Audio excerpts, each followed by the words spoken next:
The Kansas City T-Bones proudly present T-Bones Baseball on the Air. Members of the American Association of Independent Professional Baseball Clubs and home of fun well done. The T-Bones Broadcast Network is brought to you by Community America Credit Union, Austin's Trailers and Motorsports, Budweiser, Coca-Cola, Price Chopper, Providence Medical Center, the Kansas Lottery, FlyKCI.com, Roma Bakery, Sheet Metal Local Number 2, and Kissick Construction. Now let's head out to the ballpark for the starting lineups and the first pitch with the voice of the T-Bones, Nathan Moore.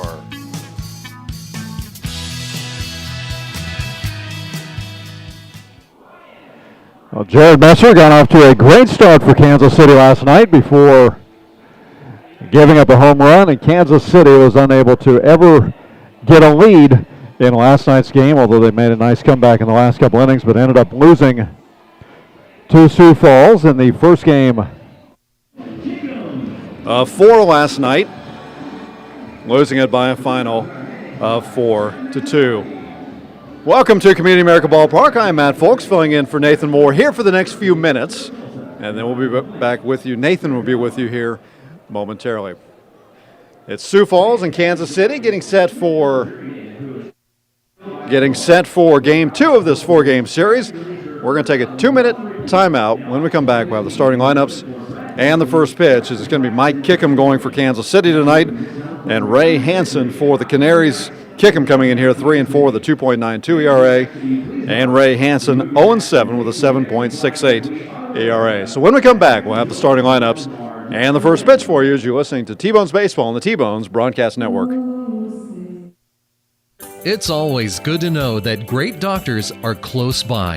In fact, the great doctors of Providence Medical Center are right down the street from the ballpark at 89th and Parallel. Count on Providence when you need 24/7 emergency services, an accredited chest pain center, or specialized orthopedic and sports medicine services. Providence Medical Center is proud to be the official healthcare partner of the T-Bones. Learn more at providencekc.com. At Community America, we're redefining wealth. It's time to focus on what really fills our lives with meaning, the experiences and relationships that define who we are and what we value. At Community America, what matters to you matters to us. Because when you have financial peace of mind, you can live life to the fullest. Make today wealthy.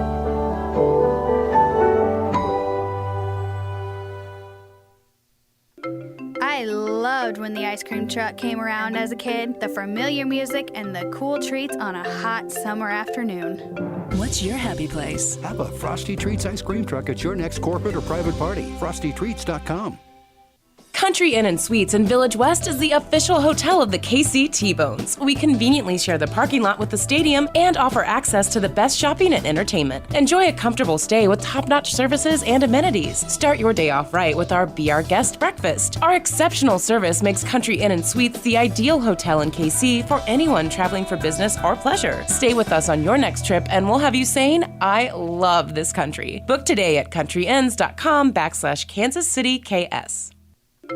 I loved when the ice cream truck came around as a kid, the familiar music and the cool treats on a hot summer afternoon.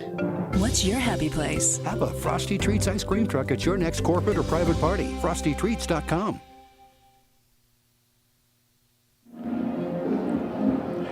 Welcome back to Community America Ballpark as we get set for Game 2 of this 4-game series, the season finale for each team, the last road trip for Sioux Falls, and obviously the last homestand, therefore, for Kansas City. Matt Folks here along with you on an absolutely gorgeous Kansas City, Kansas Chamber of Commerce type night. Could not have asked for a better night as it's Gold Gloves Charity Night here at the ballpark, and we'll be talking about that and talking with a couple special guests as this game progresses. Here are your starting lineups tonight. First for the visiting Canaries, batting first in center field is Ethan Chapman. Batting second, the second baseman, Darwin Perez. Jake Taylor is at first base, and batting third, he's the one who got the scoring started last night with a solo home run that put Sioux Falls ahead 1-0, and they never did trail after that point. Batting fourth, the DH, J.C. Linares. Batting fifth at shortstop, Blake Schmidt. Cameron Monger is in left field, and he's batting sixth. Patrick Fiala is at third base, batting seventh. Batting eighth, the catcher, Mike Falsetti. And batting ninth, the right fielder, Aaron Owen. So again, for the Canaries, Chapman, Perez, Taylor, Linares, Schmidt, Monger, Fiala, Falsetti, and Owen, with Ray Hansen on the mound. The Canaries, once again, decked out in their, I'm going to call it a canary blue. Here in Kansas City, we'd call it a royal blue. But blue jersey, trimmed in gold and white with the gray pants, blue piping. Ethan Chapman will lead things off, digging in on the left side of the plate.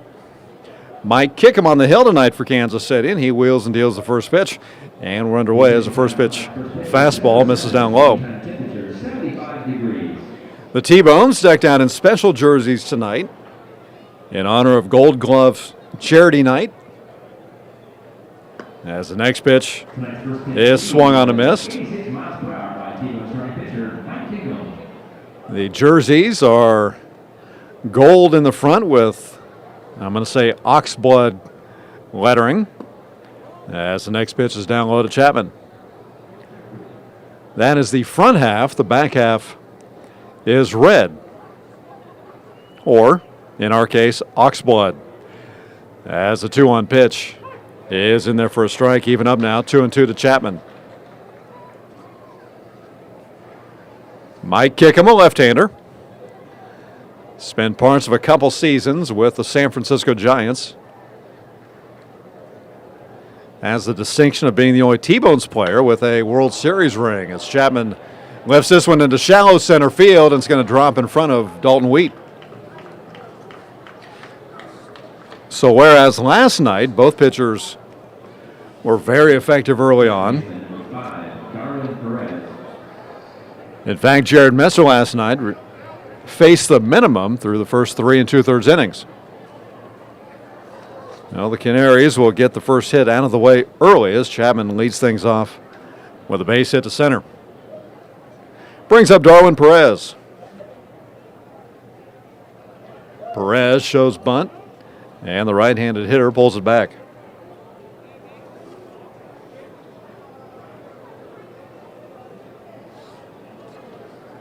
Mike Kickham making his 14th start of the season. He's 3-4, the 2.93 ERA. The lanky left-hander kicks and delivers, and it's fouled back and out of play. He's appeared in 80 innings this season, given up 72 hits, 36 runs, 26 of those have been earned.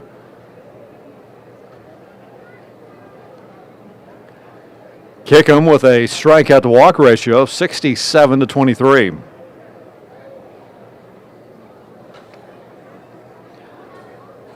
They'll give a check at first of the speedy Chapman. Chapman with 17 stolen bases as this one's fouled back behind the catcher, Johnson.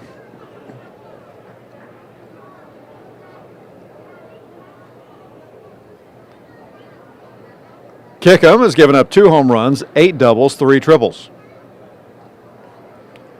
He has faced 336 batters, and they're hitting .245 against him.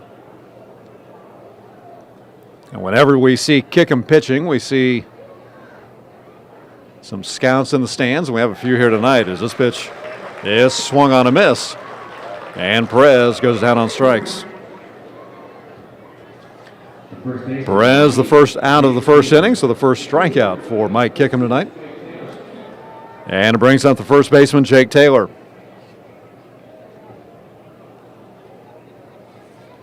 Taylor got things going, as we mentioned last night, in the 4th inning. With 2 outs in the inning, Taylor launched a home run. As this pitch in there for a strike. Trent Delmont behind the plate tonight. Troy Salsa at first base, Josh Nolan at third. We'll go through the defense of Kansas City here momentarily. As Kickham checks Chapman, comes set at the belt. The kick and the 1-strike pitch is a little bit low. Defensively for Kansas City, Tyson Gillies in left, Dalton Wheat in center, Tyler Massey is in right. You heard that correctly. Wheat is in center, Massey is in right. They've done that the last couple games now. As this pitch is down low. Massey became one of the best center fielders, one of the best outfielders in the American Association this season. So we were kind of joking before the game of why he's in right, and he said, let's give as this one's on cue, rip to the center fielder Wheat. And Dalton gets it in quickly, and there'll be a 2 aboard with 1 out here in the first. So Taylor with a base hit. That brings up the DH, J.C. Linares. But Massey said basically, hey, it's giving my old legs a rest and giving those young legs on Dalton Wheat a chance to roam out in center field. And Wheat, whether he gets picked up by an affiliated team, whether he ends up going somewhere after this season concludes on Monday, he is going to be a fun player to watch in the next few years. Has a very good arm, great speed, a high IQ in baseball.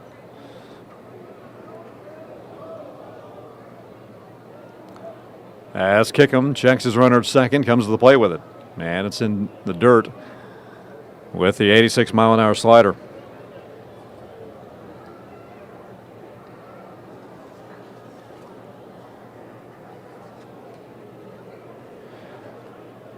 Kickham coming off his first back-to-back losses of the year.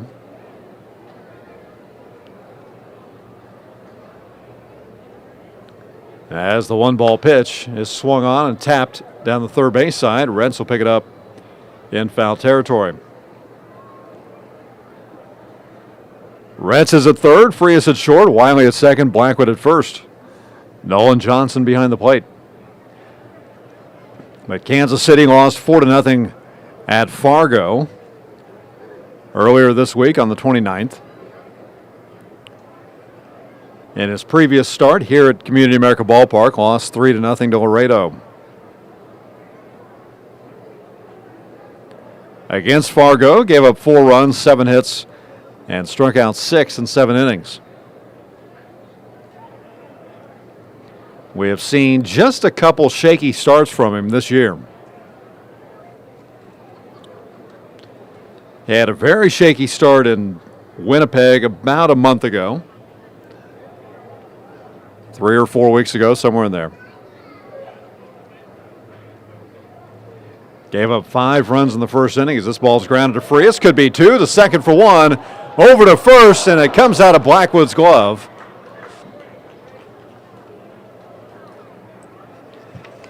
So Linares will reach on a fielder's choice. Taylor will be out 6-4.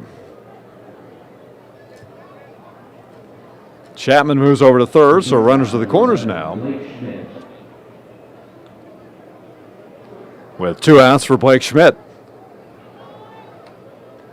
But Kickham gave up 5 runs at Winnipeg.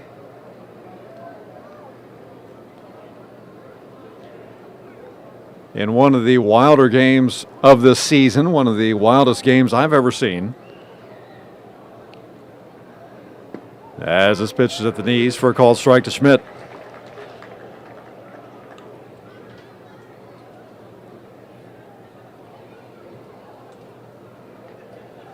Runners at the corners, 2 away. We're in the top of the first. Kickham gets the one he wants from Johnson, comes set at the belt. The pitch swung on, popped up right side, but this one will find the seats back behind the tarp.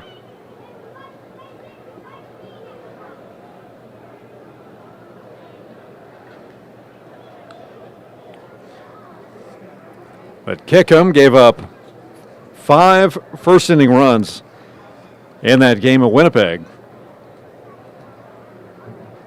Kansas City eventually lost that game 16-15. And lost it on a walk-off by the Gold Eyes.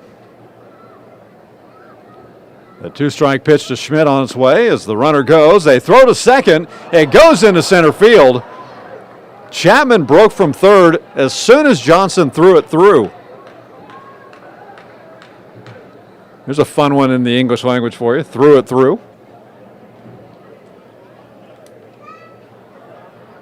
Linares with a stolen base, but Chapman comes in to score on the error by the catcher Johnson, throwing it into center field. It counts 1-2 to Schmidt, but now the Canaries with a 1-0 lead. As this one's lined just over the glove of Frias into left, Gillies comes up with it quickly and fires it home, holding Linares at third base. The third hit in the inning for the Canaries, and the Kansas City trailing 1-0. But that ball got over Frias' glove by about 2 inches. And Vladdy had it timed perfectly, but just out of his reach. So it brings up Cameron Monger, the left fielder. As the first pitch to Monger, he shows bunt, takes it for a strike.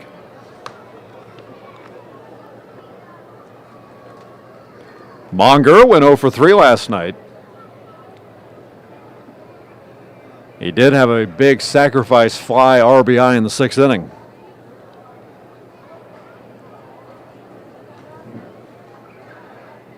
That made it a 3-0 game as the runner takes off. Pitch is on the outer half of the plate.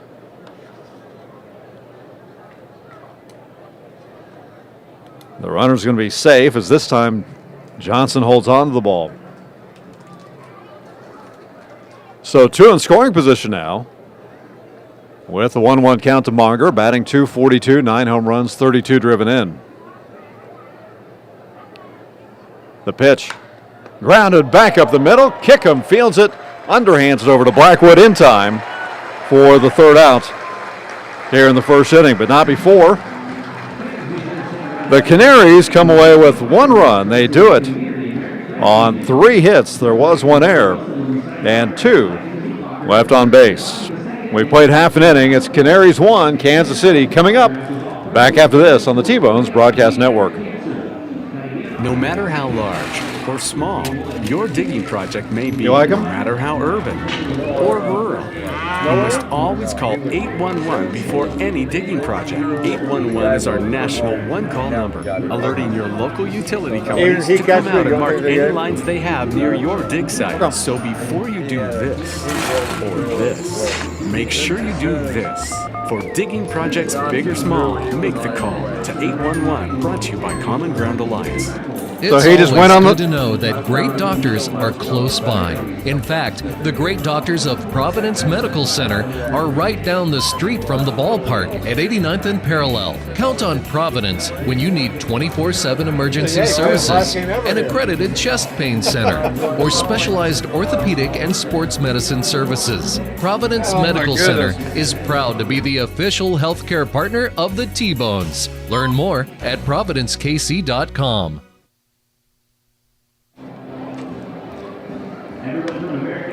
Welcome back to Community America Ballpark, and I realized my mic was hot, so you might have heard some of that, but basically no error.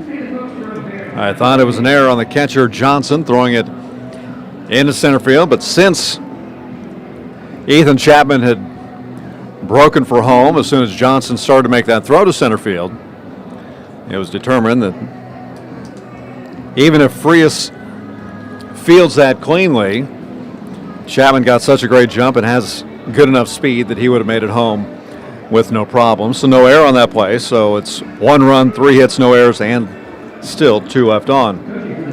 So we go to the bottom of the first inning.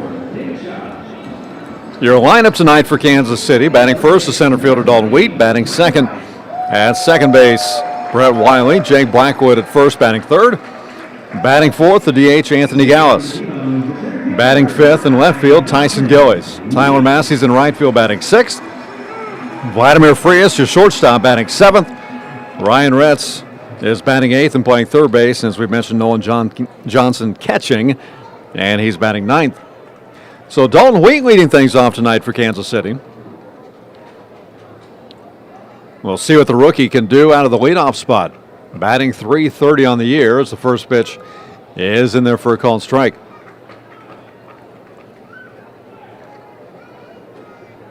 Dalton Wheat with a good enough season to be considered a rookie of the year as he taps this one over the mound. A tough play for the shortstop. Schmidt throws it to first, but not in time. As we mentioned last inning, or the top of this inning, that Wheat has great speed, and he beat that one out for a leadoff single.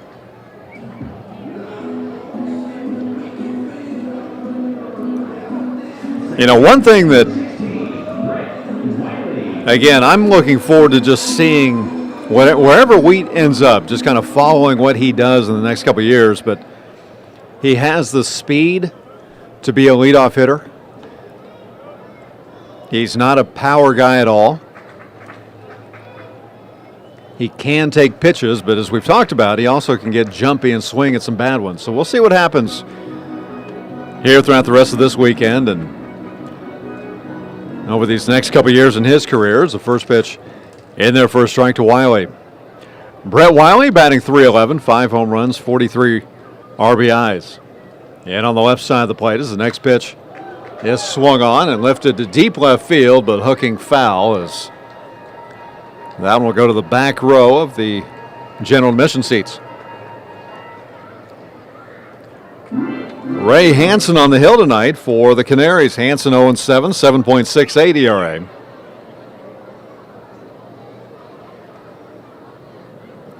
His last start came earlier this week on the 28th against Fargo. He gave up 9 hits and 9 runs and struck out 7 in 5 innings. As Wiley fouls this one back and out of play.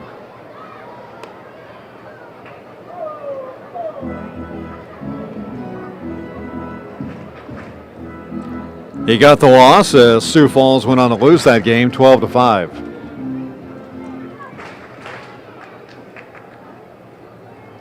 Like Kickham,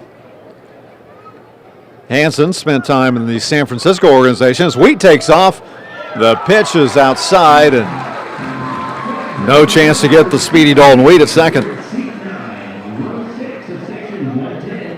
So we've seen a couple stolen bases here tonight. In the first inning alone for Dalton Wheat, that is stolen base number 7. He is now 7 for 10.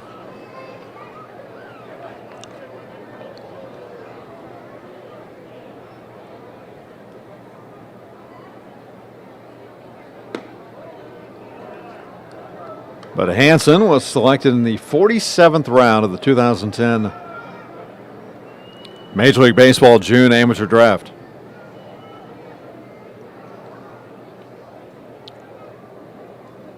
He ended up not signing with the Giants. As this one's over his head again. Schmidt at the base, fields it, throws to first in time to get Wiley as Wheat advances to third base. Almost an identical play as the shortstop Blake Schmidt this time fielding it right in front of second base. And Wiley's quick, but he does not have the speed of Wheat. But Wheat ends up over at third base. So a 6-3 put out for out number 1. That brings up Jake Blackwood.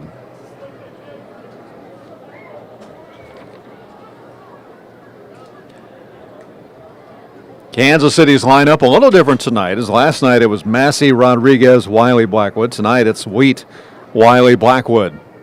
Gallus awaits on deck as the first pitch from Hansen is way inside.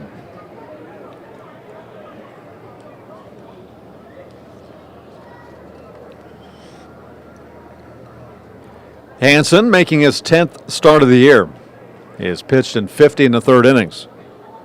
The kick and the pitch is down low. 1-0. Sioux Falls on top. We're in the bottom of the first inning.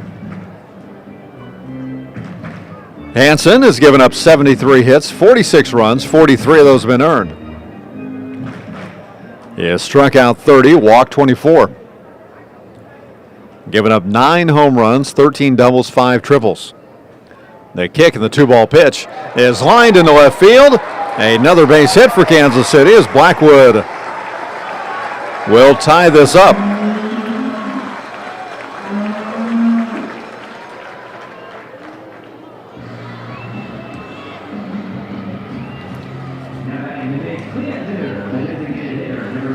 So Blackwood with an RBI single. Wheat comes in to score. It's now a 1-1 game here at the bottom of the first.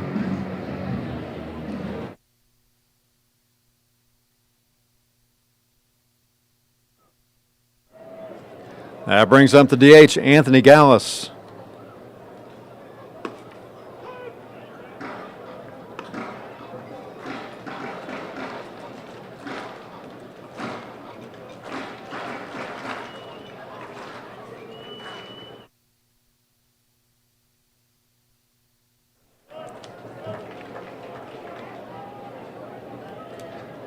Anthony Gallus batting .216, 16 home runs, 47 driven in.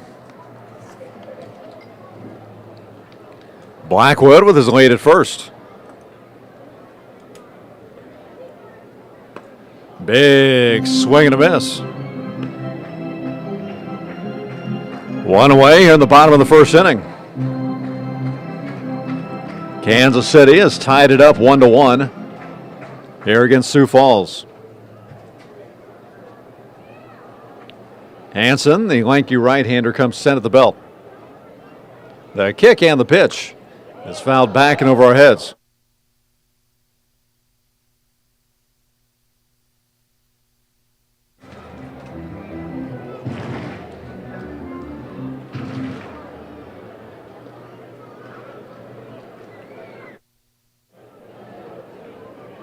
One and two, the count to Gallus.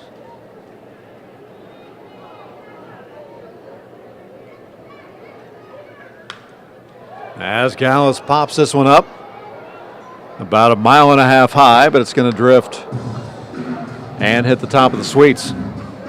So the count remains 1-2 now to Gallus, with one away here in the bottom of the first inning. A gorgeous night and an outstanding crowd here on this Labor Day weekend. Fireworks tonight, fireworks tomorrow night, and then a 105 season finale on Monday. Hansen kicks and delivers, and this ball is tapped foul. And the count remains 1-2. The Canaries got 3 hits in the top of this inning. Kansas City with 2 hits here in the bottom half.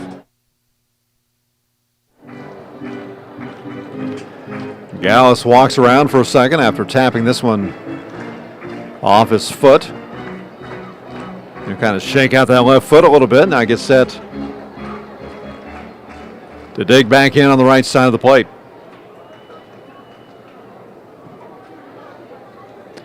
Blackwood with the RBI single that scored Wheat takes his lead at first. Hansen kicks and delivers, and this one's upstairs. Hansen, 6'7", 235, out of Long Beach, California. His catcher is Mike Falsetti. He gives a long look into Falsetti. Now comes set. Here's the 2-2. Fouled back and out of play.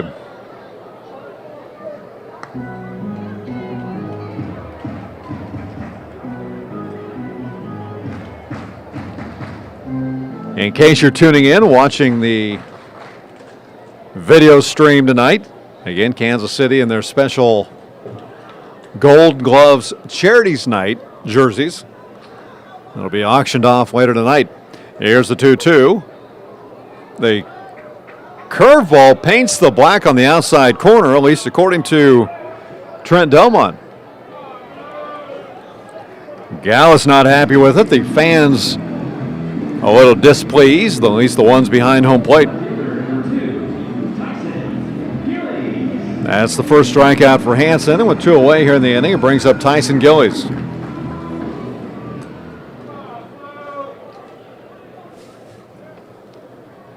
Gillies came in last night as a pinch hitter in the 9th inning. First pitch across for a strike.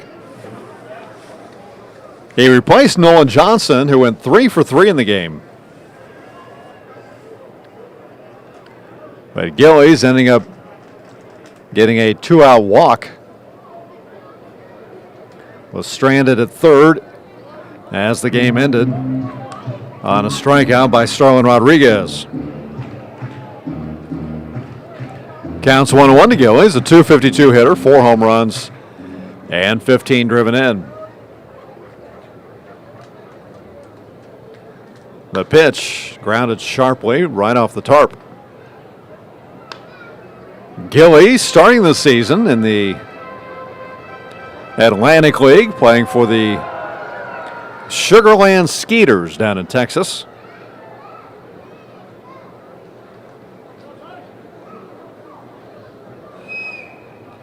A Canada native digs back in on the left side of the plate. Hanson, the right-hander, getting set to throw his 24th pitch. Here it is. And it's down low.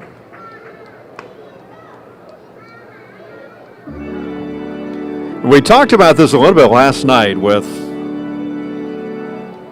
the way Jared Messer was working, and I pointed out that when a guy is working quickly, as Messer usually does and did last night, he gives the hitter this idea that he's really happy with the stuff. Here's the 2-2 pitch. Tapped foul, but Falsetti unable to hold on to it. And even though Kickham had given up 3 hits in the top of this inning, he still worked quickly and had that confident air about him that you'd expect from a former Major League pitcher or a guy who wants to get back to the Major Leagues. Hanson kind of fiddling around quite a bit. Does not seem happy with his stuff, but he will be happy with the outcome of this pitch, as the high fastball at 86 is swung on and missed by Tyson Gillies.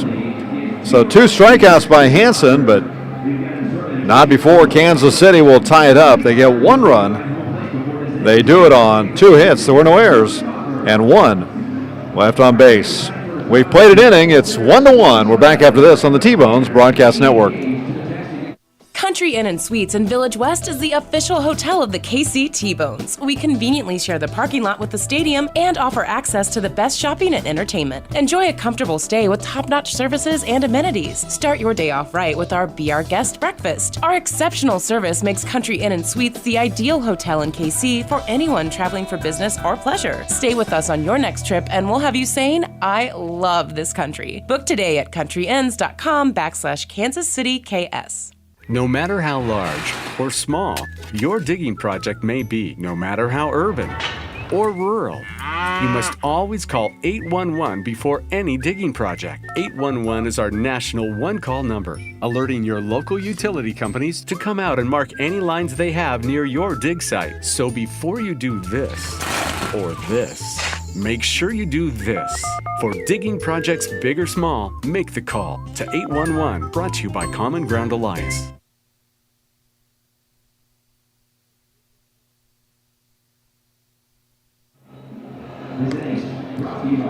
Along with producer engineer Charlie Boy, I am Matt Folks. He's fallen asleep on the job tonight. Nathan Moore will be back with us here later on here in this game tonight. And I'm sure he will get Charlie Boy whipped into shape. We'll have a couple special guests for you throughout this game tonight.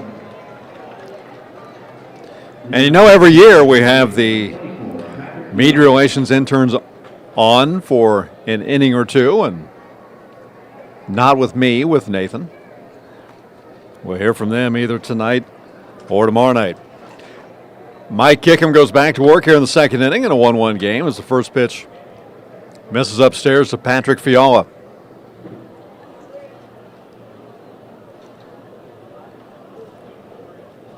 Fiala struck out a couple times last night as he grounds this one right down the line, and it's going to be called foul, thankfully for Kansas City.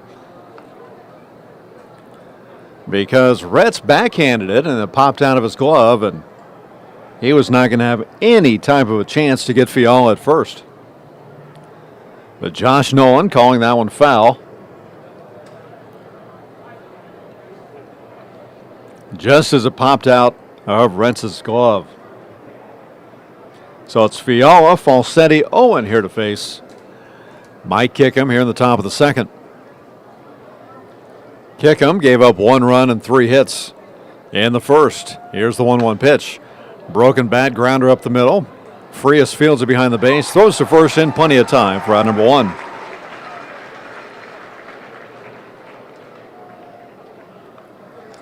So with 1 away, it brings up Mike Falsetti.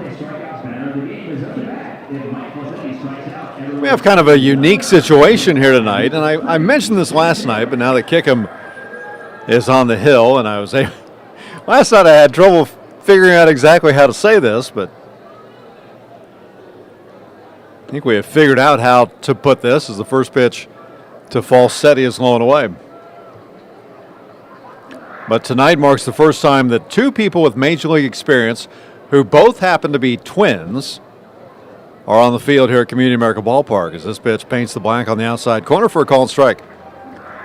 Of course, I mentioned Mike Kickham spending parts of a couple seasons with the Giants. He is the twin brother of Dan Kickham, who coincidentally pitched for Kansas City in 2012. As this one crosses the plate as a strike, it's 1-2 now to Falsetti. Well, many of you are listening on the radio up in Sioux Falls, and you already know this part, but the hitting coach for the Canaries is Ozzie Canseco, as the 1-2 pitch is swung on and missed.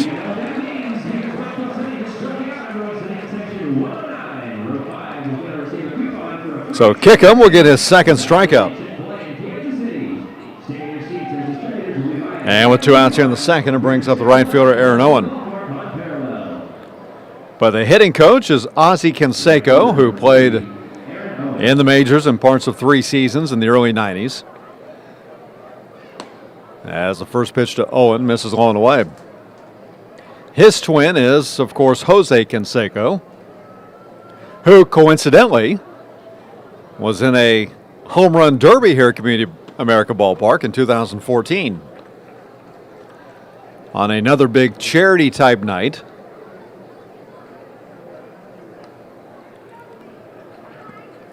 That was for Harvesters, a big food bank here in Kansas City.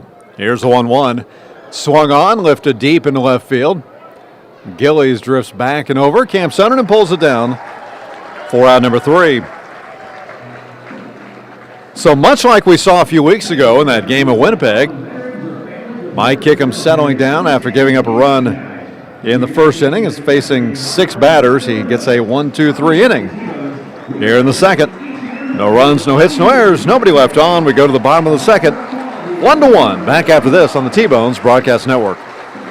It's always good to know that great doctors are close by. Providence Medical Group has offices in Bonner Springs, Basser, Tonganoxie, Lansing, Leavenworth, and KCK. That's why we're the go-to community hospital in the region. If you're a T-Bones fan, count on the medical team that takes care of your team. The great doctors of Providence Medical Center, just east of the ballpark at 89th and Parallel. Learn more at providencekc.com.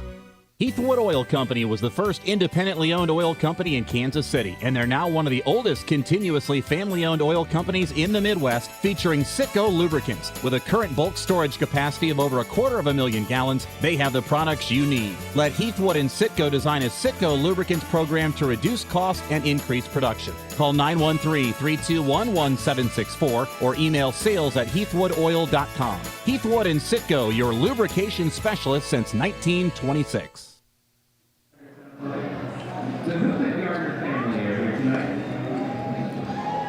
Kansas City and Sioux Falls tied at 1 apiece here from Community America Ballpark. Matt Folks here along with you. As we go to the bottom of the second, it's going to be Tyler Massey, Vladimir Frias, Ryan Retz. It's been a while since we've seen Tyler Massey this far down in the lineup, at least here at home. He was down in the 5, 6, 7 spot early in the year. He eventually moved up to the 1-2 hole. But one advantage for Kansas City to have Massey down in the lineup is right now. He's leading off the second inning in a 1-1 game. As the first pitch from Hansen is fouled back and out of play.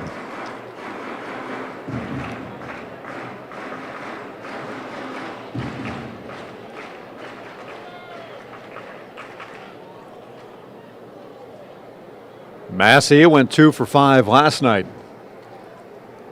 And an RBI in the 9th inning that made it a 4-2 game. Unfortunately, though, he was stranded at first as the game ended. The windup of the 1-1 pitch is lined toward left. The left fielder Monger is there for out number 1.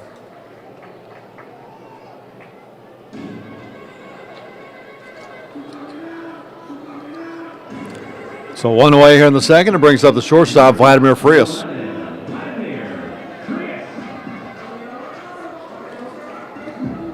The switch hitting Frias will dig in on the left side of the plate against the right-hander Ray Hansen.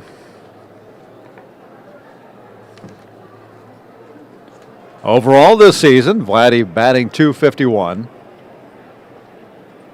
87 hits as the first pitch is in there for a strike. 87 hits, 10 doubles, 2 triples, 7 home runs. 40 RBIs, 50 runs scored as he fouls this one back toward the screen.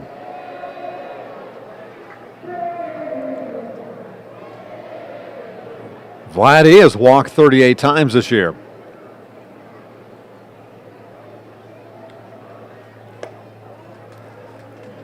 He leads Kansas City in both stolen bases at 16 and caught stealing, 8. The windup of the 1-2 pitch. Grounded down towards second. Up with it is Perez. Over to first in plenty of time for out number 2.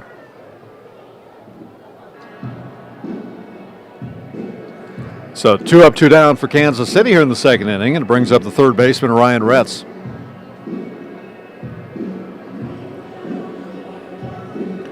Reds got off to a good start offensively last night with a base hit in the third inning. But then he struck out swinging in the 5th, struck out swinging in the 7th, and he goes after the first pitch and lines this one into center field for a 2-out single. So just as I'm about to tell you, he ended up striking out 3 times last night. He goes after Hansen's first pitch and lines it into center field for a 2-out base hit. And it brings up the catcher, Nolan Johnson.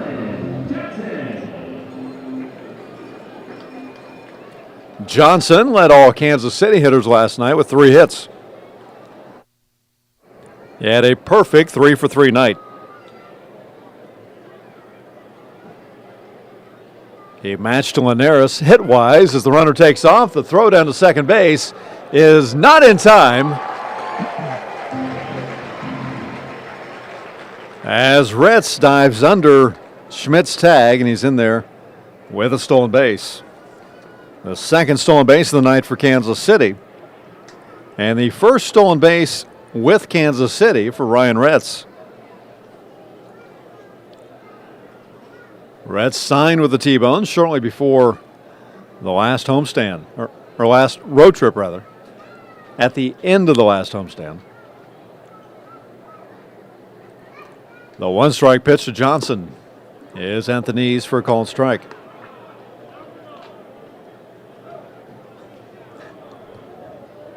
I'm not sure if you could hear that or not, but Trent Delmont, the home plate umpire, not happy with something you heard from the dugout, turned to the dugout quickly, pointed his finger and said, "Knock that off." Here's the 2-strike pitch. It's fouled back to the screen.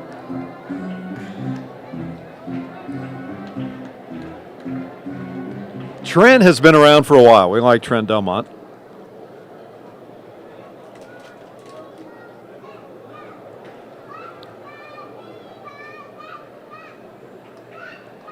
The 2-strike pitch is lined foul down the third base side.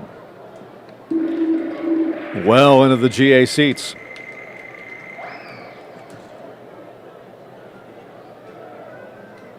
One to one your score, Canaries and T-Bones here in the bottom of the second. With 2 away here in the inning, Ryan Retz gets his lead at second base. Nolan Johnson back in on the right side of the plate. Hansen, the right-hander, with the 2-strike pitch. Lifted into right field. Should be playable for Owen. He's there for out number 3. So Kansas City with a base runner gets him in the scoring position here with 2 outs, but unable to move Retz from that spot. So no runs on 1 hit, no errors, and 1 left on base. We've played 2. We head to the third, 1-1. Back after this on the T-Bones Broadcast Network. Country Inn & Suites in Village West is the official hotel of the KC T-Bones. We conveniently share the parking lot with the stadium and offer access to the best shopping and entertainment. Enjoy a comfortable stay with top-notch services and amenities. Start your day off right with our Be Our Guest breakfast. Our exceptional service makes Country Inn & Suites the ideal hotel in KC for anyone traveling for business or pleasure. Stay with us on your next trip and we'll have you saying, I love this country. Book today at countryinns.com/Kansas City KS.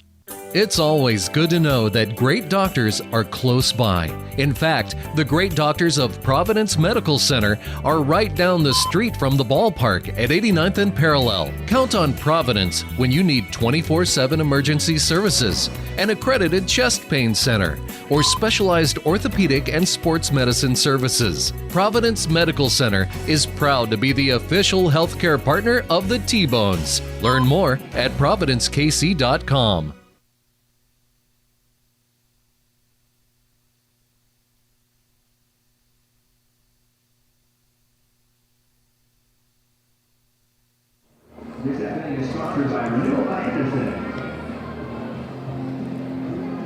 Welcome back to Community America Ballpark. Matt Folks here along with you as we head to the third inning. Sioux Falls 1, Kansas City 1. Each team scoring with a couple or 3 base hits in the first inning tonight. A slight breeze blowing out to left has been another postcard kind of day here in Kansas City, as Ethan Chapman showed bunt and Trent Delmont says he went after it. So 1 strike the count. Chapman batting .252. He singled and scored in the first. The left-hander Kickham wheels and deals the 1 strike pitch, and it's a little bit low.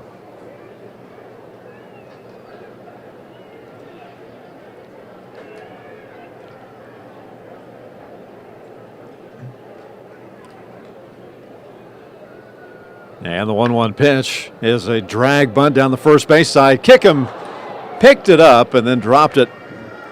He was going to try to barehand it and flip it over to Blackwood to try to get the speedy Chapman, but Chapman will beat it out. And in all likelihood, even if Kickham picks that one up, Chapman's safe. But barehanding that is really the only chance that Kickham would have to get the speedy Chapman. So the second hit of the night for Chapman, the 4th hit in the game for Sioux Falls.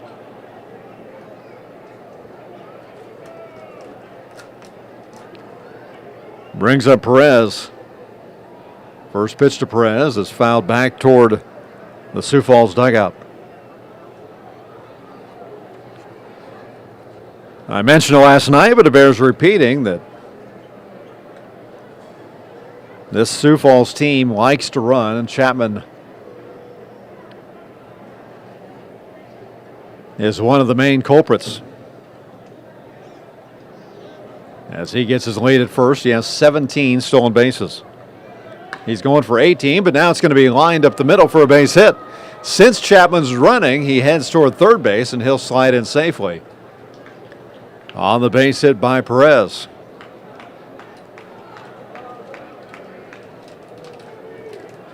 So Chapman will end up at third base, and now back-to-back base hits, but runners at the corners now for Jake Taylor.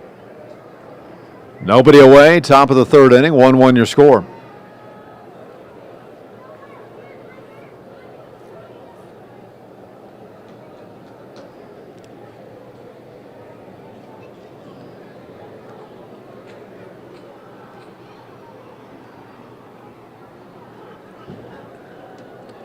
Kickham checks his runner at first, comes to the plate with it.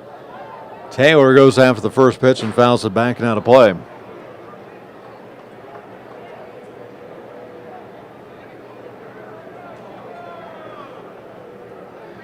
Taylor singled his last time up, but was forced out at second on the fielder's choice grounder by Linares.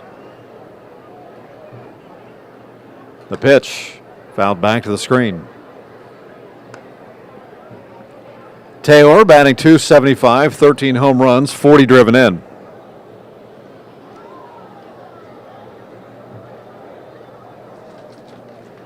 He had a couple hits and a couple strikeouts last night. And on the right side of the plate, the 2-strike pitch in the dirt, blocked by Johnson, but Perez is going to end up at second base.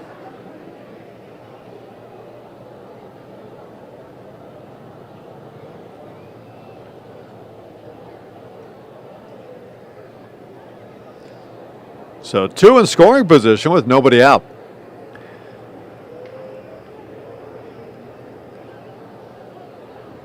And the Sioux Falls team has really come alive as of late. As Taylor tried to hold up, it ends up going around. And he will be the first out of the inning.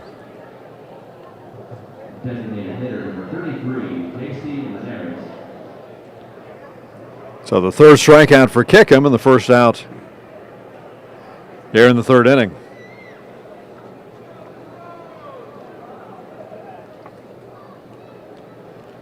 Brings up J.C. Linares.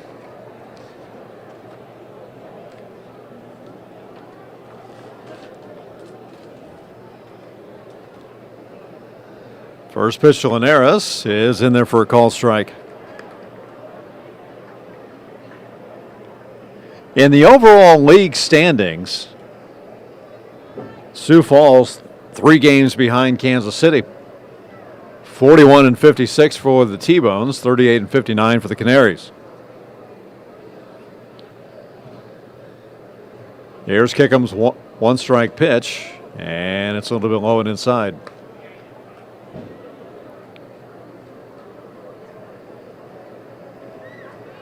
Sioux Falls has won its last 4 games and 8 of its last 10.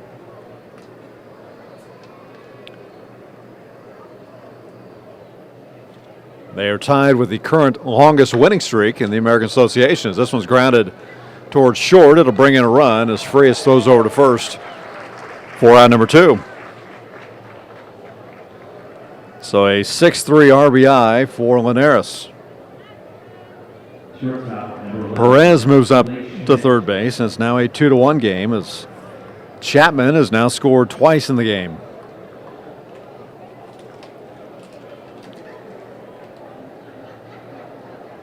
Brings up the shortstop, Blake Schmidt.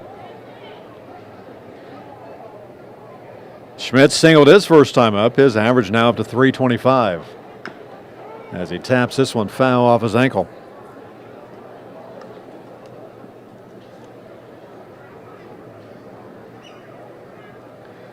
But Sioux Falls plays out of that very, very tough, at least this year, and traditionally tough Northern Division.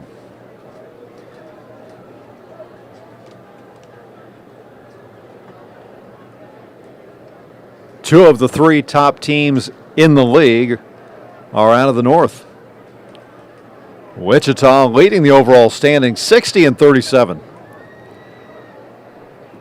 And frankly, what a story that is, as manager Pete Rose Jr. struggled early on with the club, and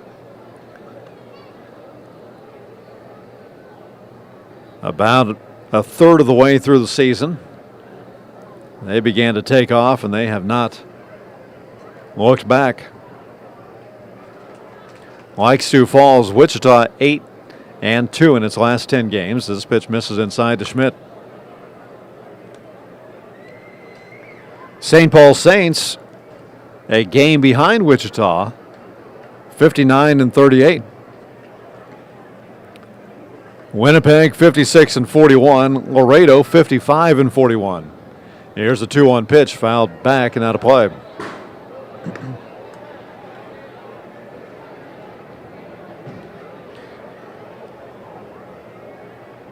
So the wild card is yet to be determined.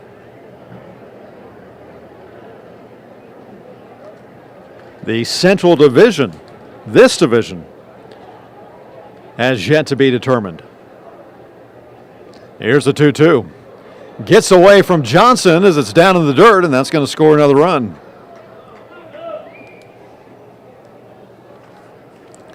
So a wild pitch brings in Perez, and that'll be the second run here in the inning for Sioux Falls. They're now on top 3-1 in the third. And the count's full now to Blake Schmidt.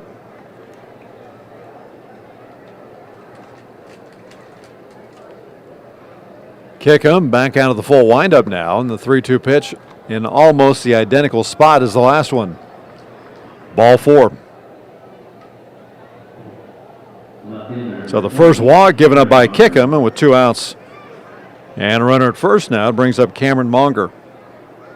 But here in the Central, Sioux City,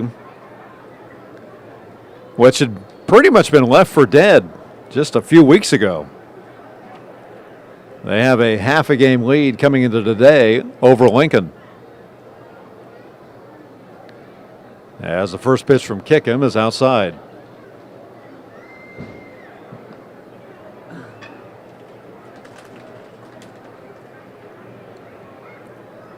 Sioux City 51-45, Lincoln 51-46.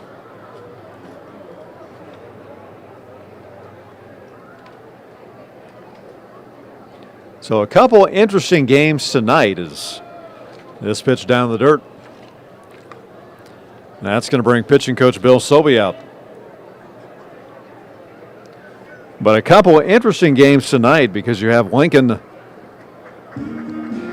playing at St. Paul. You have Wichita playing at Laredo. Winnipeg hosting Fargo. And Sioux City playing at Texas.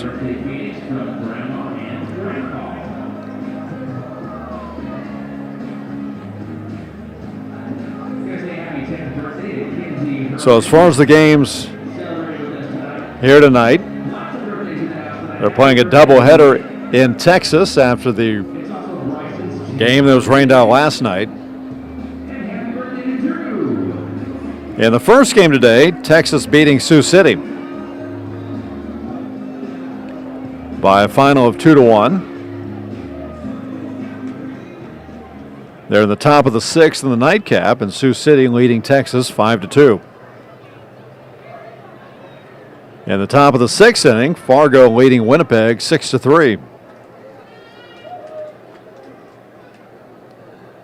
Bill Sobey is done chatting with Kickham as this next pitch to Monger's down low. It's 3-0.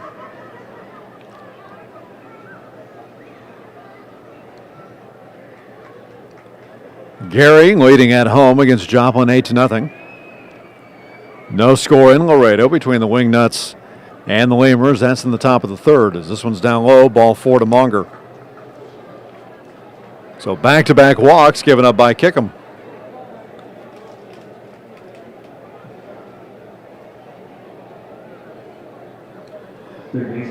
And with runners at first and second and 2 outs, it brings up the third baseman, Patrick Fiala.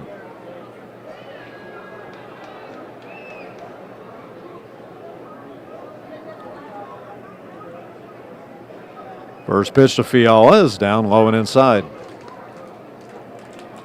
In the bottom of the 3rd, St. Paul and Lincoln scoreless. Here in this game, Kansas City trails Sioux Falls 3-1 here in the top of the 3rd, and Kickham just does not have his control right now.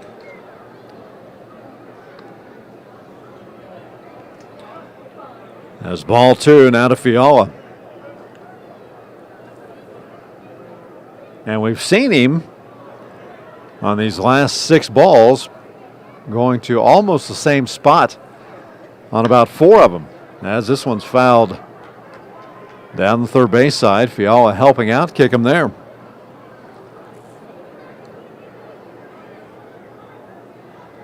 Kickham has that ability to come low and inside on the right-handed hitter, but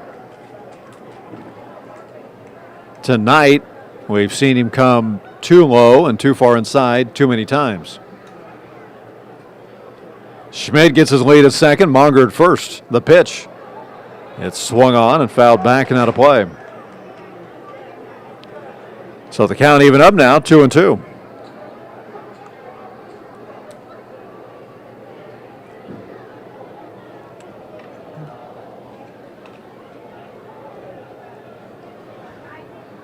Here's the 2-2 pitch. Lifted deep into left field. Gillies going back, looks up, and gone. Home run for Fiala.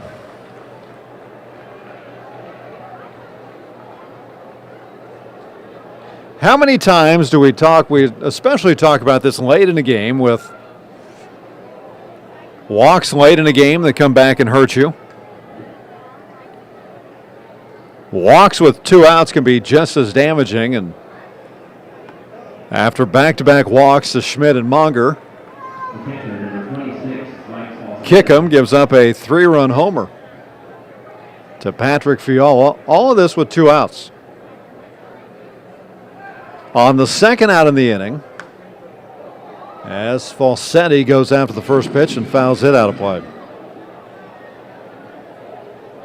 On the second out of the inning, the grounder by Linares.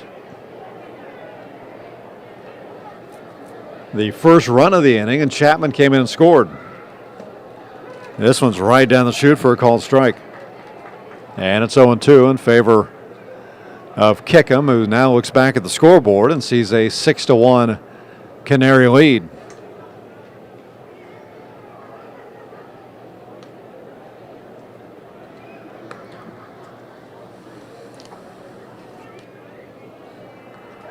For Fiala, that's the 3rd home run of the year. The windup in the 1-2 pitch is high and away.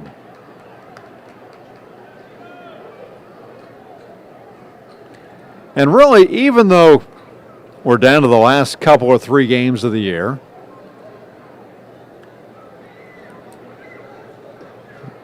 Mazzarelli really wanting to see how Kickham can work through this. As here's a base hit with 2 outs.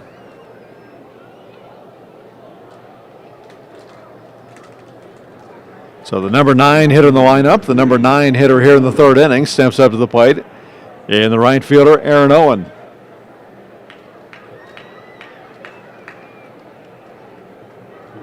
There have been 4 hits here in the inning.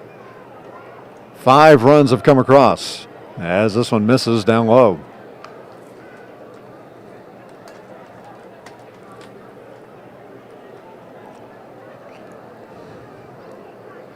Last night we saw a great outing by Joe Bircher,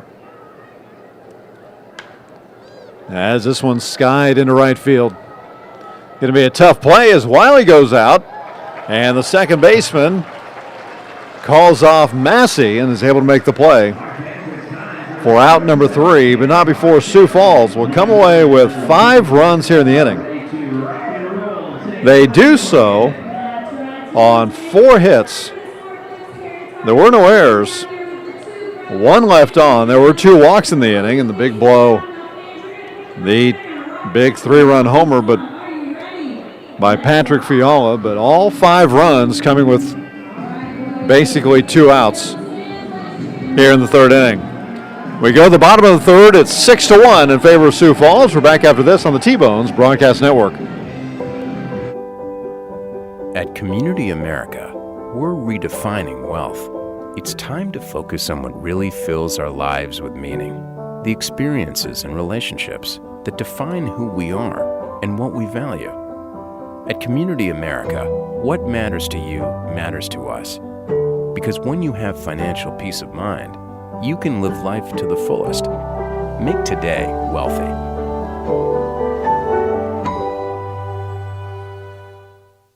No matter how large or small your digging project may be, no matter how urban or rural, you must always call 811 before any digging project. 811 is our national one-call number, alerting your local utility companies to come out and mark any lines they have near your dig site. So before you do this or this, make sure you do this. For digging projects big or small, make the call to 811, brought to you by Common Ground Alliance.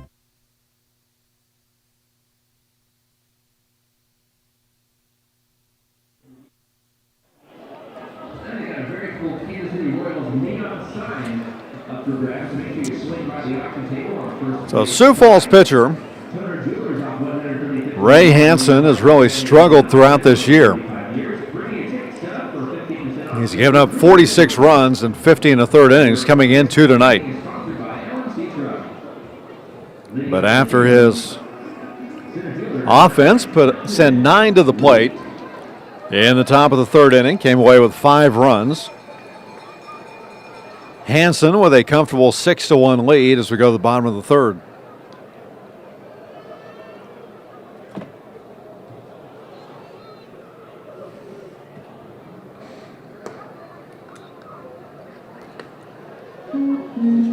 Evidently, they let anybody into the press box these days.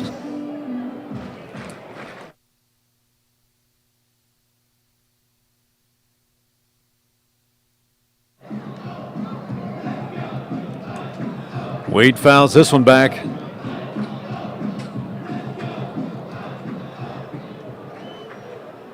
Next inning, you'll hear from a familiar voice. For the first time in about 2 weeks, as this pitch misses high and away, the count's now 2-1.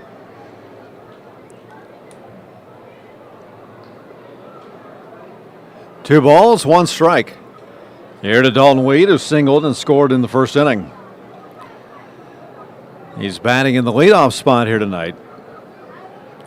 As the 2-1 pitch, a chopper towards short. A nice Sunday hop for Schmidt, who gets it over to first in the nick of time to get Wheat. Schmidt learned the hard way in the first inning just how fast Wheat is. As Wheat chopped one up the middle, and Schmidt made a nice play on it, but Wheat beat it out. This time, Schmidt gets the best of Wheat. And there's one away, nobody on for Wiley. 5 runs in the top of this inning for Sioux Falls as Wiley fouls this one off his fists and then off the sweet level. 6 runs on 7 hits for the Canaries, 1 run on 3 hits for Kansas City. As Wiley drives this one to deep center field, going back is Chapman. He reaches up and makes the play for out number 2. Wiley has hit some bad luck lately, and Chapman doing an outstanding job of chasing that one down. That would have been an easy 3 for Wiley.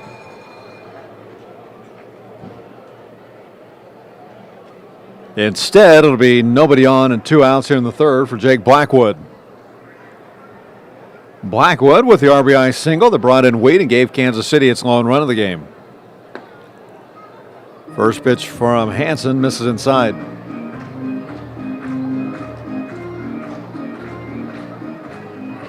And it bears repeating, I had said this, that Hansen has struggled this year. This one's in there for a strike. This is his 10th start of the year and coming in 2 tonight. He was winless, 0 for 7. With a 7.69 ERA. Here's the 2-ball pitch to Blackwood, and it misses inside.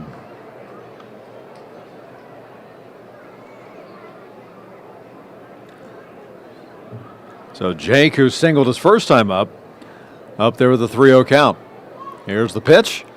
He goes after it and pops it up into shallow right field. Owen comes in, camps under, and pulls it down for out number 3.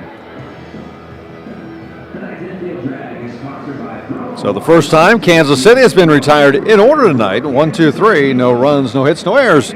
Nobody left on. We've played 3. We head to the 4th. Sioux Falls leading this one by a score of 6-1. We're back after this on the T-Bones Broadcast Network.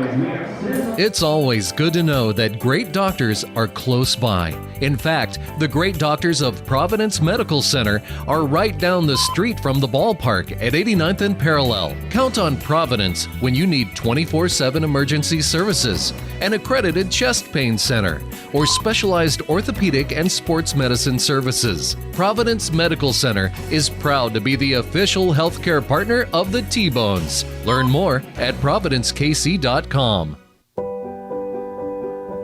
At Community America, we're redefining wealth.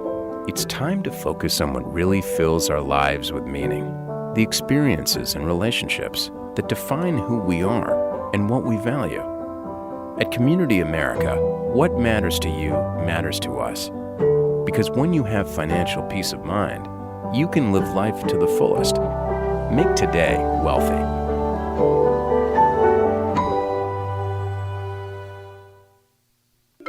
I loved when the ice cream truck came around as a kid, the familiar music and the cool treats on a hot summer afternoon. What's your happy place? Have a Frosty Treats ice cream truck at your next corporate or private party. FrostyTreats.com. Country Inn & Suites in Village West is the official hotel of the KC T-Bones. We conveniently share the parking lot with the stadium and offer access to the best shopping and entertainment. Enjoy a comfortable stay with top-notch services and amenities. Start your day off right with our Be Our Guest breakfast. Our exceptional service makes Country Inn & Suites the ideal hotel in KC for anyone traveling for business or pleasure. Stay with us on your next trip and we'll have you saying, I love this country. Book today at countryinns.com/Kansas City. We go to the fourth inning, 6-1 in favor of the Canaries. Mike Kickham back out there for Kansas City. He's given up 7 hits and those 6 runs. He's walked a couple as this one's in for a strike to Chapman. Chapman led off last inning in an inning that obviously they sent 9 to the plate. Here's the 2-strike pitch as Kickham works quickly, and this one's down the dirt. I had mentioned this early in the broadcast that occasionally we will see Kickham struggle with his control a little bit as he has an issue in front of the mound, and home plate umpire Trent Delmont will go out and patch up the sod a little bit and chat with Kickham.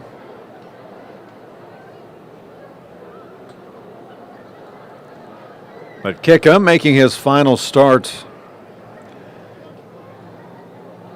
here in this 2016 season, at least here in the American Association, as the 1-2 pitch is swung on and lifted deep into right field. Massey going back.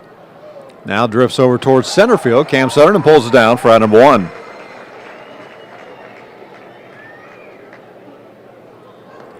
So Chapman retired for the first time tonight. He's 2 for 3 with 2 runs scored. Brings up the second baseman, Darwin Perez.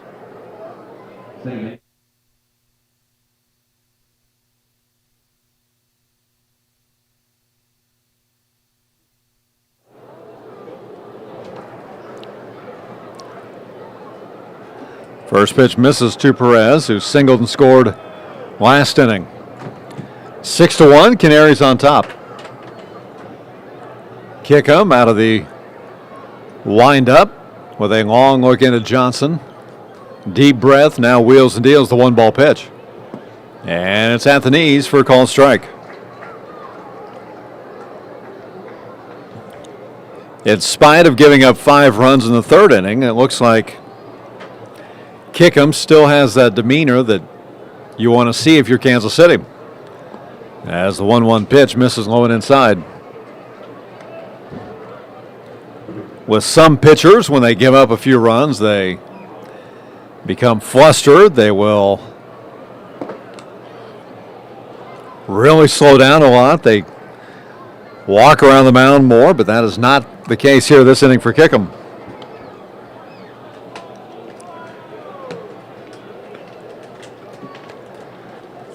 Three-one to Perez.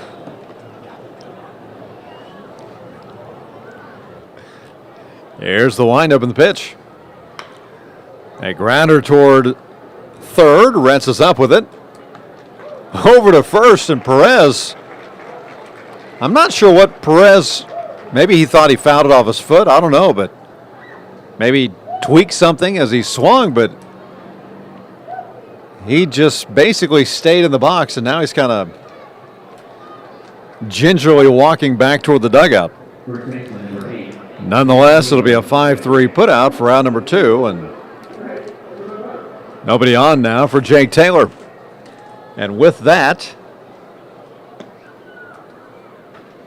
as the first pitch misses, a voice you haven't heard from in a couple weeks, the voice of your T-Bones, Nathan Moore. How you doing, Nate? You make it sound like I've just returned from the dead. Well, maybe not the dead, as this pitch misses high and away, but return from, I don't know, safari or something? Right. I did go to Africa. No. No, not really. I'm still amazed by all the M&Ms that are in the booth right now. You know, when you have Charlie Boy as your producer, you end up with M&Ms, but that's how he gets paid. He's trying to tell me that this bag is your bag, I think. He's been eating of that one, too. What is that? Dark chocolate. Yeah. That's your favorite. You know what? I can eat dark chocolate M&Ms and feel like I'm doing something healthy-ish. Supposedly it's better for you. Allegedly, yeah. As a sharp liner, just foul off the bat of Jake Taylor, but I don't know if it has enough of that dark chocolate stuff to make it healthy, but I can rationalize it and say, yeah, I can eat this whole 10-ounce bag of dark chocolate M&Ms tonight and be just fine. Unlike the blue bag and what are those, pretzels? Pretzels. Pretzel M&Ms. Just make yourself at home. Eat whatever you want. I don't think I can do that. Charlie might leave. He's kind of blocking you, isn't he? As the 2-2 pitch is fouled down the third base side. So Nate is here, and Nate, I want to point something out real quick. Okay. Because right now, you can see this. Right now, for the first time in T-Bone's history, and I mentioned this a couple innings ago, on the mound, you have Mike Kickham, a former Major League player. Okay. At first base, you have Ozzie Canseco, a former Major League player. Mike Kickham, of course, is a twin. His brother Dan pitched for Kansas City in 2012. Was here a couple weeks ago. Ozzie Canseco happens to be the twin brother of Jose Canseco, who was here for the Home Run Derby a couple years ago. So all four within the span of a couple of years, but we have two on the field tonight. I think you're going to say that's the first time in T-Bone's history that's happened. I am going to say that, and if anybody can dispute that, there are really only a couple people that could dig that out and dispute it,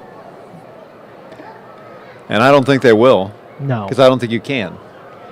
Well, really, what's the use of spending all that time to find that information? Just the satisfaction of doing the research as this 2-2 pitch is on the inside part of the plate for a called strike 3. Taylor goes down on strikes for the second time tonight. It'll be the fourth strikeout by Kickham, but more importantly, the third out here in the fourth inning on a 1-2-3 inning. No runs, no hits, no errors, nobody left on. We're going to keep it here. Charlie Boy, the producer, is ready to roll that 60-second commercial. Instead, the hand goes back into the M&M. It does, and he wasn't too upset when I said we're going to keep it here. Not that it would have mattered, because he would have gone in the M&M bag during the commercial. I'm sure you've already made it a point several times tonight to talk about it, but Marlins man looks really odd without the big Marlins jacket / coat / Marlins jersey. He's over there by the first base dugout. He's got the visor on. He still has the visor on, yeah. He had, he threw out a first pitch here tonight. And it is good to see him here. Willie Wilson, Royals Hall of Famer, is here. He's down in the meat locker signing autographs. So if you are listening in the ballpark, you can go get Willie's autograph. But Marlins man is about to do something he has never. So we got a night of firsts here. A lot of things. As Marlins man is going to replace Frank White as the first base coach, I think now. Now, Marlins man did have the Marlins man jersey on when he threw the first pitch, but now that he is official, now that he is coaching first base, no, they're going to send him in the dugout for a second. Maybe he's not he doesn't have all the instructions he needs yet. Maybe he's still learning down there. Okay, now he's going to actually go out with Frank. Okay. Frank will kind of coach the coach. Yeah, mentor a little bit. Did you get a chance to meet him? I'm sure you did. You didn't get it because you've heard so many positive things about him as an individual. Obviously, there's a lot of reports out, and he speaks volumes of Kansas City. It'll be Gallus, Gillies, Massey here in the inning as the first pitch to Gallus in there for a strike. Gallus struck out for out number 2 in the first inning. We are in the bottom of the 4th, and it's 6-1 in favor of Sioux Falls. Kansas City has lost its last 5 home games.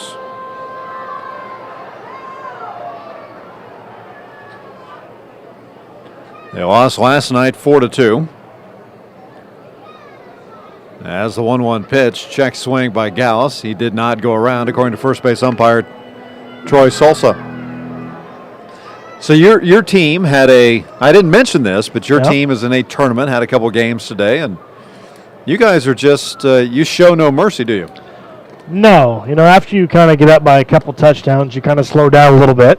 Okay. We are still talking baseball, so when you score a couple of touchdowns in baseball, at that point you can slow down just a little bit. So 10-0 in the first game. Actually wound up with 16-0. Oh, 16-0, excuse me. And big swing and a miss. Gallus goes down on strikes. And I'm sure Charlie's team is so good that eventually, Matt, you've already done it. There's spreads, right? It's usually, and we play most of our tournaments in Kansas, even though our team is from Missouri, but it's usually 15 runs after 3, 12 runs after 4, or 8 after 5. That's typically kind of how they do it. Right. And it was a long, laborious game, and we finally got to that point where we were about 12 runs, and so we're in the 3rd inning. Let's just get the 15th run over with. So after you get to that point, then you can kind of go station to station. As this one's in there for a strike. Just to be perfectly truthful about this, we've done that, I think, only once in the last couple of years. We did it last fall, as a matter of fact,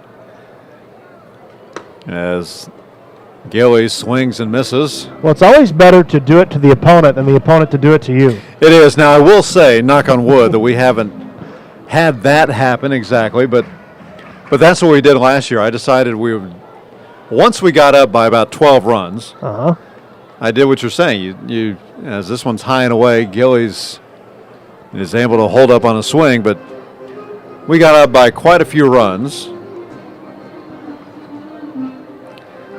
Charlie Boy was asking if he's pitching that night. I'm not sure if he was or not. I'm sure he was, since we were up by such a big margin. As this pitch is high and inside. But regardless of who was pitching for us, we did. We got to that point where I knew what we needed to get to after 3 or 4 innings, whatever it was. We got to that margin. As this one's in there for a called 3rd strike, and Hansen, who is winless, 0 for 7, is dominating Kansas City at this point. He is retired 6 consecutive. He has struck out 2 in a row. He has 4 Ks in the game.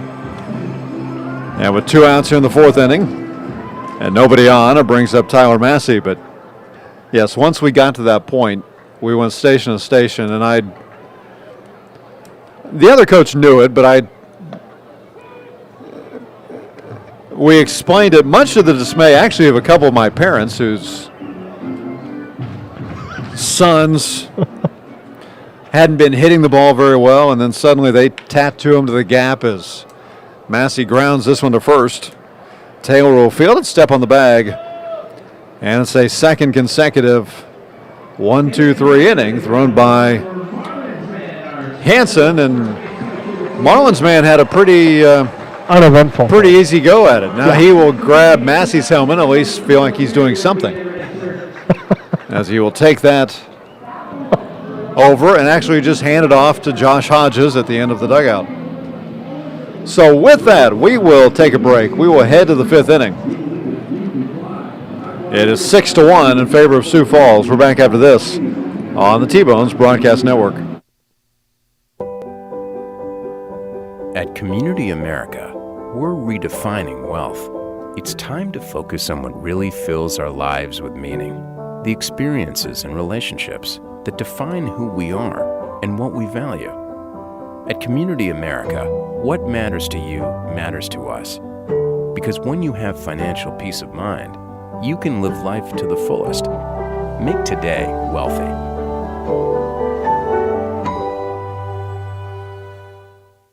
Heathwood Oil Company was the first independently owned oil company in Kansas City, and they're now one of the oldest continuously family-owned oil companies in the Midwest, featuring Citgo lubricants. With a current bulk storage capacity of over 250,000 gallons, they have the products you need. Let Heathwood and Citgo design a Citgo lubricants program to reduce cost and increase production. Call 913-321-1764 or email sales@heathwoodoil.com. Heathwood and Citgo, your lubrication specialist since 1926.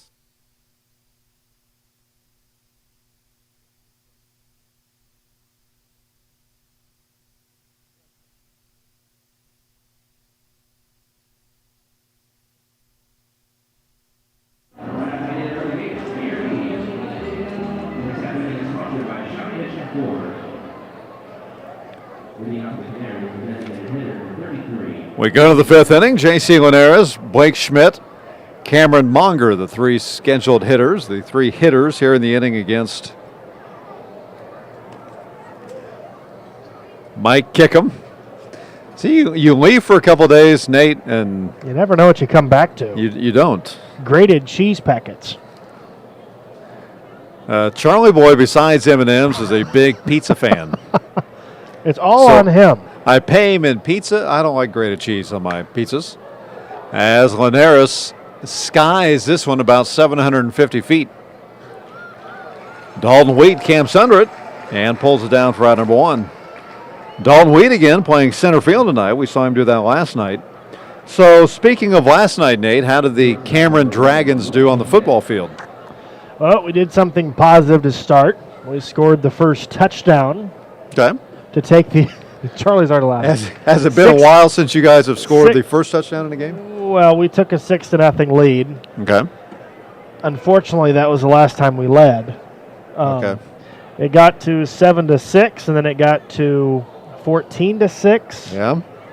And then it got to 21-6. Then it got to 21-14. So we kind of got back into it. And then we got scored 3-0 in the second half. So actually a very, very strong game, but unfortunately we're 0-3. Okay. But much. You guys have played 3 games already? Yeah. We started, I think it's 2 weeks ahead of Kansas, if I remember right. Yeah, Kansas started last night. Oh, so definitely. There's the 1-1 pitch. Big swing and a miss by Schmidt. Yeah, first game we went to Higginsville, and we, lost that one, I believe, 35-0. And then last week, unfortunately, we played Excelsior. They're pretty solid. They've got 120 kids on the roster. We have 35. This ball's grounded down towards short. Frias will make a running throw, and it's starting to pull Blackwood off the bag, but Blackwood with a great stretch. And they will retire Schmidt on the 6-3 put out for out number 2. So last weekend was just weird because the game, it was supposed to be on Friday. Obviously, you play Friday Night Football. But I don't know. I mean, obviously, you weren't too concerned about me, Matt, because there were tornado warnings all over the place. In Cameron, Missouri, there was actually a tornado in Lathrop, which pretty much like where I live. There was no text or phone calls. You obviously weren't too concerned. Well, no, I tried, but I guess you were out on your palatial estate and just unable to take the call. Your farm is so big, it goes from Cameron to Lathrop. So we did have that little of a scare. They moved the game last Friday to Saturday, and then it was pretty rocky. It was 49-6, I believe. Yeah. So, of course, you now have a high schooler next to you, so. Yeah, he's laughing. He's kind of chuckling a little bit. He's over here laughing. He did not go to his high school's football game last night. So he's just a terrible sport. He is. No. What's the word I'm trying to talk about here? No sportsmanship. No school spirit. School spirit. Yeah. School spirit. As this one's grounded foul sharply down the third base side, it's 1-2 now to Monger. He is showing you his steps because today. Is that a milestone? No, not really, but today was a milestone for him. He's He's on his high school's cross-country team. Oh, yeah. And they had practice this morning, and he went 8 miles for the first time ever. Okay, so he's showing me that because he doesn't play football, but he does the cross-country He thing. does the cross-country thing. So that's good. At least he's staying active. He is. 2-2 the count to Monger. 2 away here in the 5th inning, but Sioux Falls leading at 6-1. So for every M&M he eats, is that an extra mile that he has to run tomorrow? Yeah. Should be, but I'll give him the day off. The windup in the 2-2. Big swing and a miss.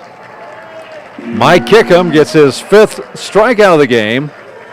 And after facing 9 batters in the 3rd inning and giving up 5 runs, Kickham has thrown back-to-back 3-batter innings. So once again, 3 up, 3 down, no runs, no hits, no errors, nobody left on. We go to the bottom of the 5th. 6-1 in favor of Sioux Falls. We're back after this on the T-Bones Broadcast Network. It's always good to know that great doctors are close by. In fact, the great doctors of Providence Medical Center are right down the street from the ballpark at 89th and Parallel. Count on Providence when you need 24/7 emergency services, an accredited chest pain center, or specialized orthopedic and sports medicine services. Providence Medical Center is proud to be the official healthcare partner of the T-Bones. Learn more at providencekc.com. At Community America, we're redefining wealth. It's time to focus on what really fills our lives with meaning. The experiences and relationships that define who we are and what we value. At Community America, what matters to you matters to us. Because when you have financial peace of mind, you can live life to the fullest. Make today wealthy.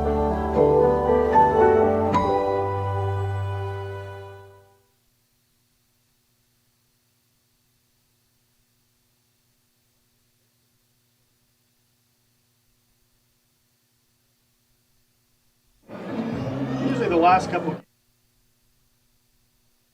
Yep.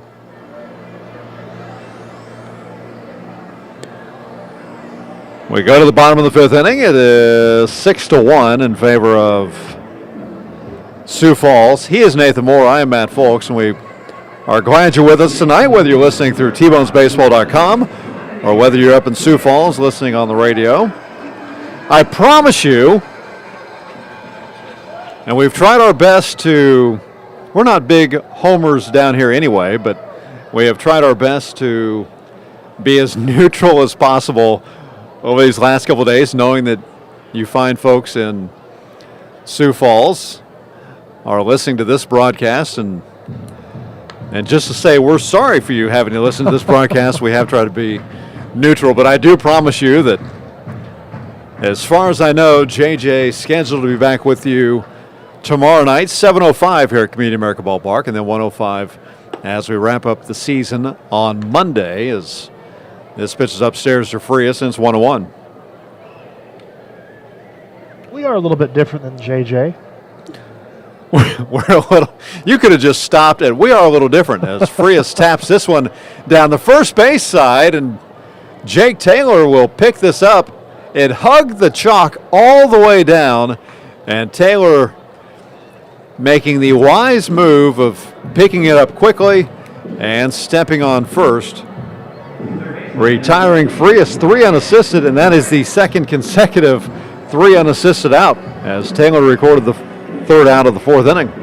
Well, I think that was a bad miscommunication between home plate umpire Trent Delmont and the first base umpire, because typically the home plate umpire takes that call all the way to the bag. When it gets beyond the bag, then the field umpire then takes control of it at that point. But nobody wanted to say fair or foul on that one at all. And last second, the first base umpire took control, and I think that's what Maz was just talking to Trent about, because Trent never made that indication at all.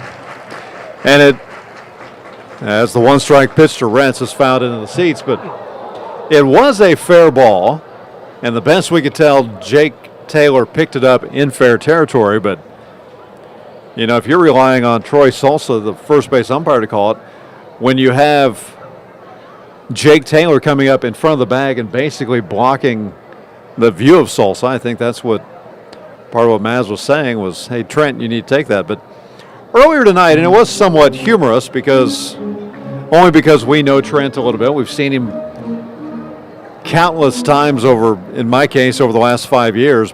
And he is a good umpire. He is. He does a very good job. He is a favorite among coaches and players. As the 1-2 pitch in the dirt gets away from the catcher. Nobody on base. And the count's now 2-2 to Ryan Retz. But earlier tonight, when Kickham was pitching, there might have been 1 or 2 calls that were questionable. And I'm guessing Bill Sobey chimed in. And eventually Trent pointed over the Kansas City dugout and said, "I don't want to hear any of that." Then he went over and talked to the coaches between innings. Here's the 2-2 pitch. Swung on a miss. He gets away from the catcher, but Falsetti will make the throw. And they will record the putout for out number 2. So Ryan Retz last night got a base hit with his first time up, struck out his next 3 times, and now, after singling in the second inning tonight, he will be the 5th strikeout of the night for Ray Hansen. And with 2 outs, it brings up Nolan Johnson. It's always hard to imagine when we get down here, Matt, the final weekend of the year. Just 2 games left after tonight. As this one goes over the head of Nolan Johnson, but you're right, I was talking with a couple of people in the front office last night, and once you realize that, holy cow, A, it's September, but B, this season is over. As this one's fouled back to the screen, and again, neither of these teams is going anywhere. Kansas City and Sioux Falls both have struggled this year. Both teams are among the bottom 4 in the league. Swing and a miss by Johnson. He did not look good on that low and away pitch from Hansen.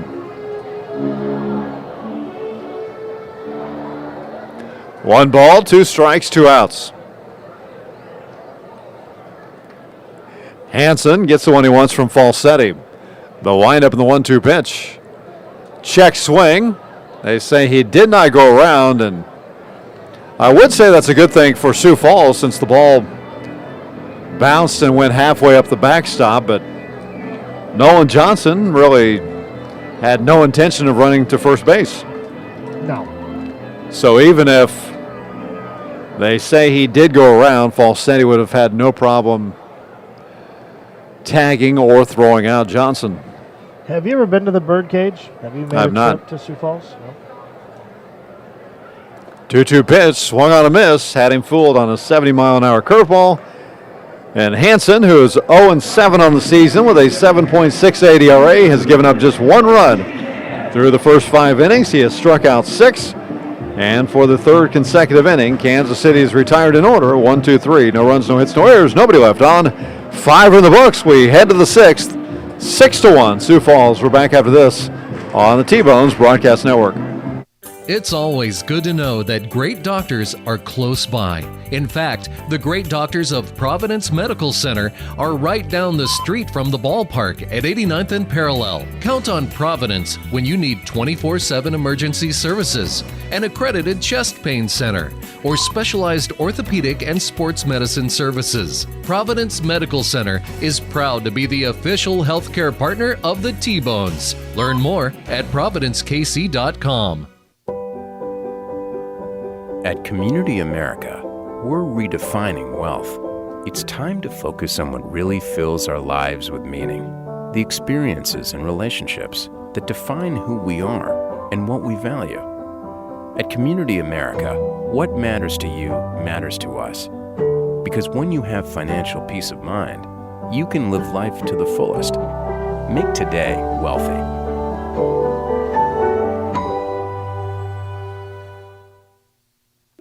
I loved when the ice cream truck came around as a kid, the familiar music and the cool treats on a hot summer afternoon. What's your happy place? Have a Frosty Treats ice cream truck at your next corporate or private party. FrostyTreats.com.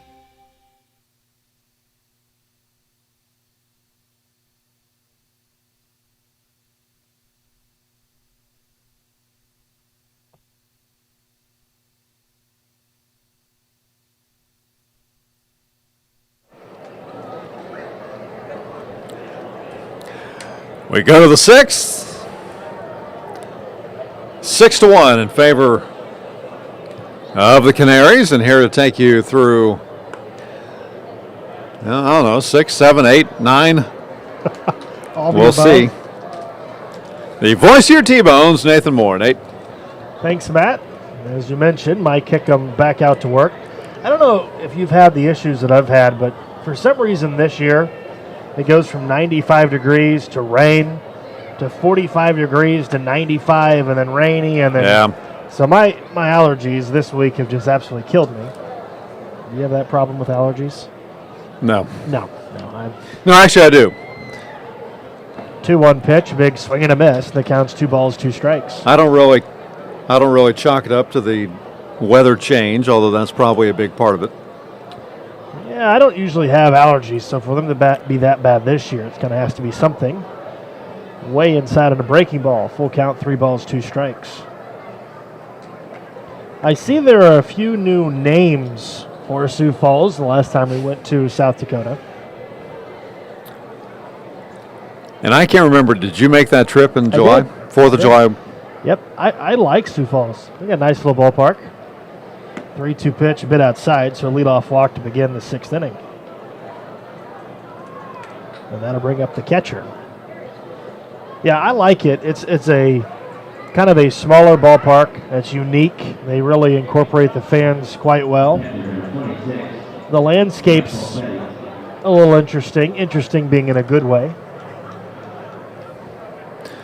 Well, I talked about it a little bit last night because, for one thing, Saul Steady takes a called strike, 0-1. And it bears repeating because this isn't always the case for me, but I absolutely love their uniforms.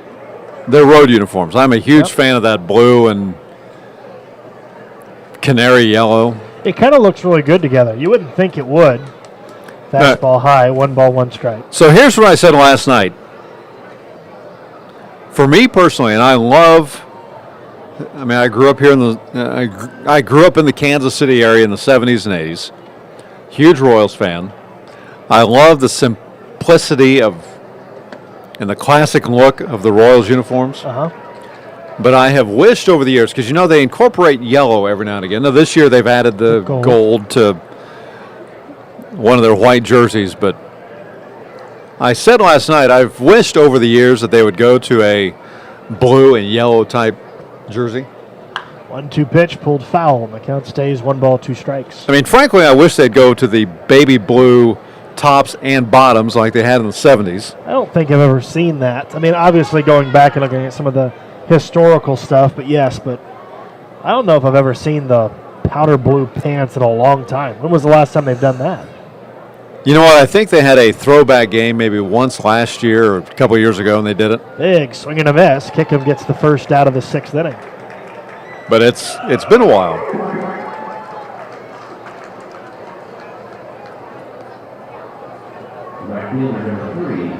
The 6th strikeout for Kickham. I had to do a little quick math. Oh, well, I've got it right there. K5. For some reason, you would think you would go in the previous innings first, but no, I try to start at 1 and start to recount. Yeah, I did it the harder way. Well, I know you don't trust my math skills, nor do I. First pitch to Owen, a bit outside. Also high, 1-0. 1 on, 1 out. We are in the 6th inning. 6-1 lead for the Canaries. So I really dig the blue and gray and whatnot. But obviously there's a long baseball history here in Kansas City, dating back to the 1800s. As this pitch is a strike to Owen, but a lot of different professional leagues in Kansas City, again, going back to the 1870s, 1880s. There's a long baseball history in Sioux Falls, dating back to the early 1900s. They were, from what I understand, they were the Canaries back in the early 1900s, about 1903, 1904. When I first came into this league, they were the Sioux Falls Fighting Pheasants. I like that. And they changed back to that traditional Canary name. Broken bat right to Frias. Instead, overtaking it is Retz out at second base to get the lead out. And out number 2. So it'll be a fielder's choice. It goes 5-4, and the bat will be picked up by Frias almost to the edge of the outfield grass.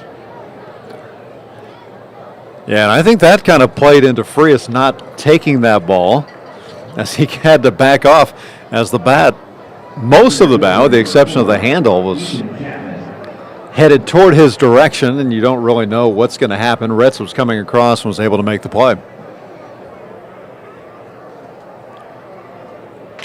Kick him at 110 pitches.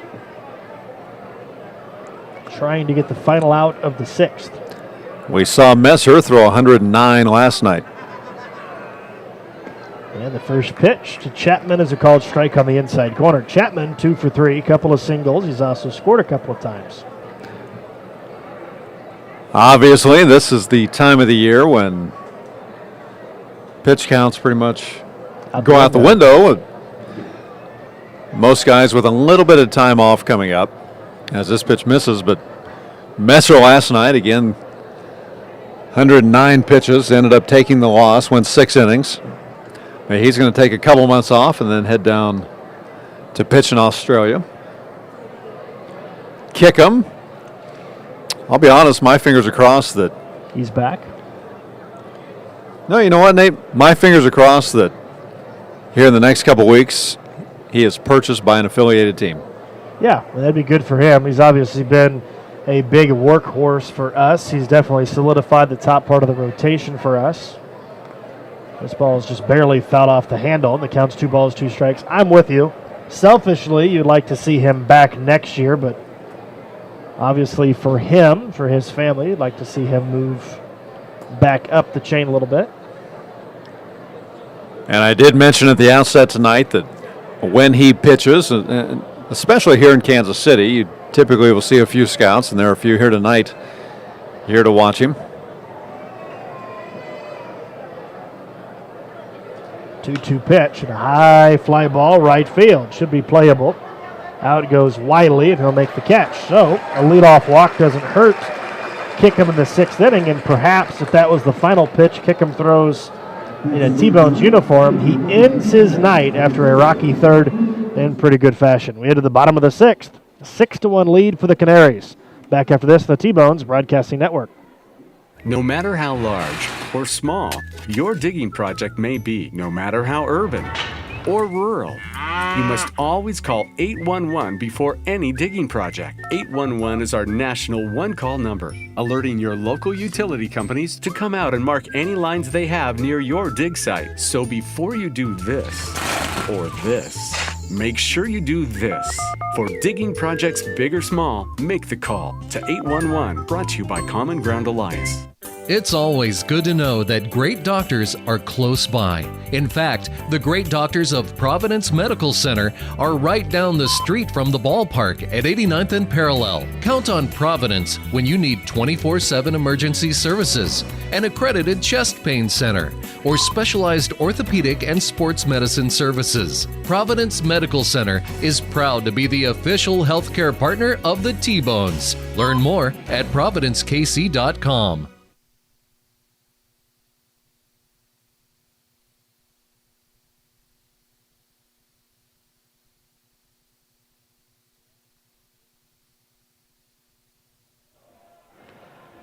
Bottom of the 6th inning, alongside Matt Folks, Nathan Moore back with you, live at Community America Ballpark, Kansas City, Kansas, as we head to the bottom of the 6th inning.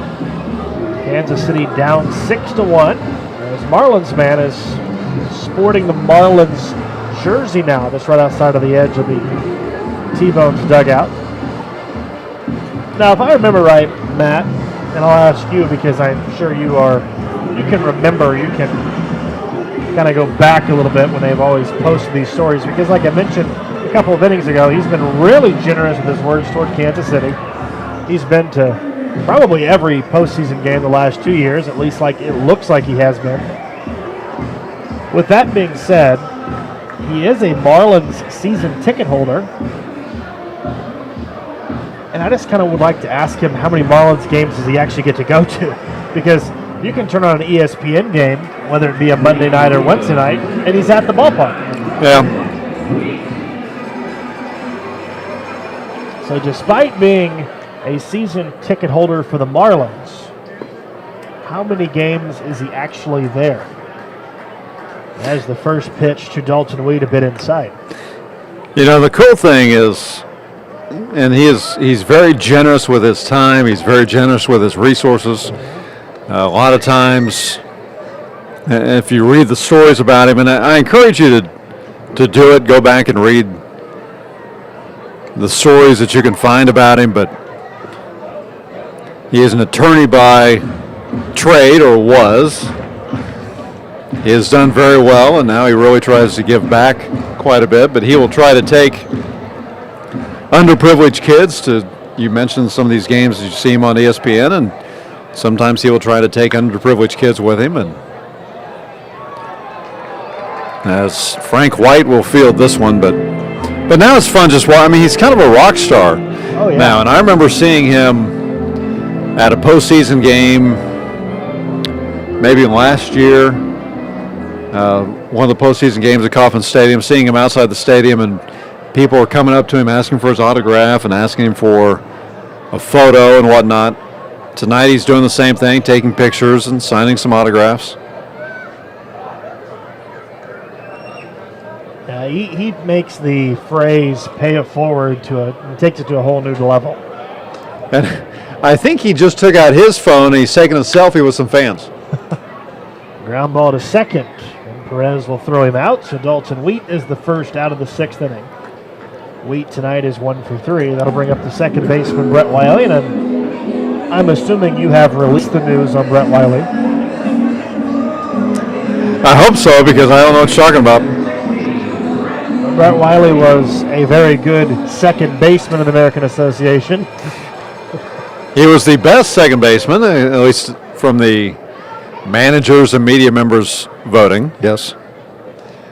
I don't think they released the exact tallies, but I don't think it should be really that close. And he was pretty much the second baseman in the American Association. There's a couple that you could put in there that were either good defensively or good offensively, but he was pretty much the total package. And was really, when you think about from the first month of the season, one of just a couple offensive contributors who are very consistent from start to finish. Ground ball to first, just barely out by maybe half of a foot, so Jake Taylor had to hurry and almost hurried too quickly and almost lost the ball, but instead 2 up, 2 down for Blackwood. But I think if we had to pick a team MVP, he would have to be a top 3 candidate, if not the guy. The guy at the plate is another candidate. Yeah, when you're talking consistency throughout the year, and obviously Wiley got off to a pretty slow start for about the first month. Yep. But then early to mid-July, he started to really turn it on. He was Player of the week of July 10th. As Blackwood takes a called strike, he's 1 for 2. And Wiley has struggled here in the last week and a half. He has struck out, for instance, in 12 consecutive games, coming into tonight. But as this pitch misses outside, but as far as just solidifying the middle infield, we've seen Vladimir Frias not at his best this season, but he has been a very good shortstop for Kansas City for now 3 seasons. This pitch is hammered to deep center field. Chapman going back to the warning track and reaches up, runs it down. Blackwood robbed of what appeared to be extra bases off of the bat. He will fly out to the deepest part of the ballpark. In Kansas City, down scoreless in the 6th. We head to the 7th. Kansas City trailing 6-1 on the T-Bones Broadcasting Network. It's always good to know that great doctors are close by. In fact, the great doctors of Providence Medical Center are right down the street from the ballpark at 89th and Parallel. Count on Providence when you need 24/7 emergency services, an accredited chest pain center, or specialized orthopedic and sports medicine services. Providence Medical Center is proud to be the official healthcare partner of the T-Bones. Learn more at providencekc.com. At Community America, we're redefining wealth. It's time to focus on what really fills our lives with meaning, the experiences and relationships that define who we are. and what we value. At Community America, what matters to you matters to us. Because when you have financial peace of mind, you can live life to the fullest. Make today wealthy.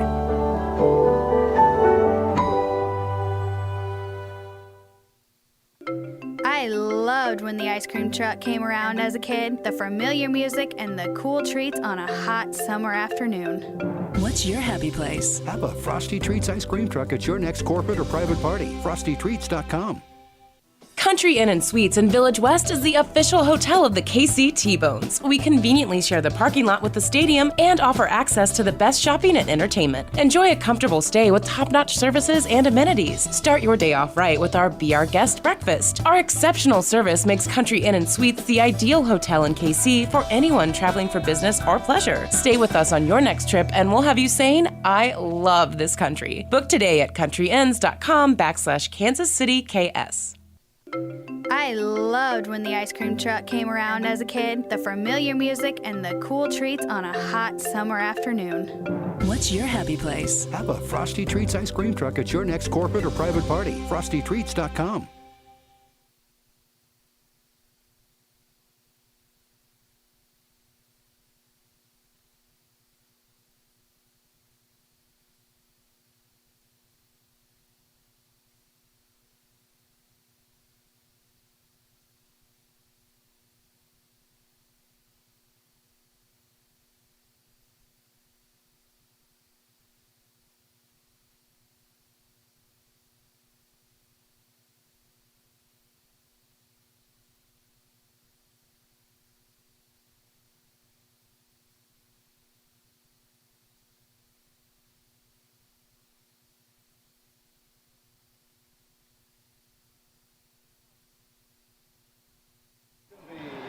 We head to the seventh inning.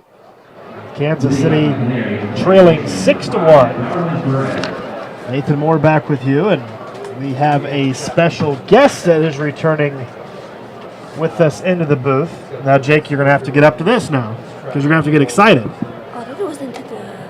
Jake Sprinkle comes back. Now, last year, Jake was up here. I remember Kansas City was down by a lot, I think. Yes. Yes. And you helped bring us back. Yep. And you're going to do that again tonight. That is your job. Hopefully. By helping me. So here in the seventh inning, Kansas City back on defense. Evan DeLuca comes in as the first new relief pitcher of the night. And he falls behind Perez a couple of balls. It's 2-0. So far, Jake, how's your night been at the ballpark? It's been really nice. Really great. Talk about just beautiful weather. You've got yourselves one of the theme jerseys tonight. Yep. 2-0 pitch is off the inside edge, and the count's 3-0. So 3-0 on Darwin Perez. 1 for 3. Struck out in the first inning. Singled and scored in the third. Also grounded out in the fourth inning. Might be possibly one of the last two times, perhaps the last time we'll see DeLuca this year. As a 3-0 pitch is a called strike on the outside corner. So has this been the first game you've been to this summer? Yes. It is.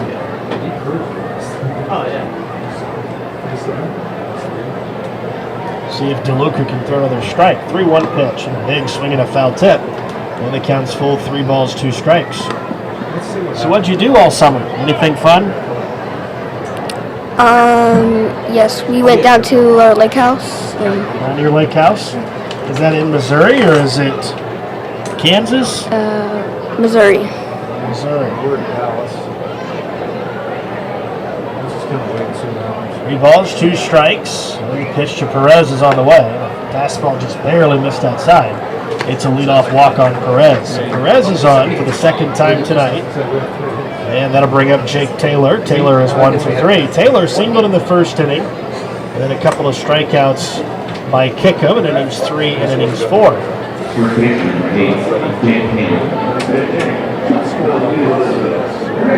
So now, Jake, we're looking for a double play ball.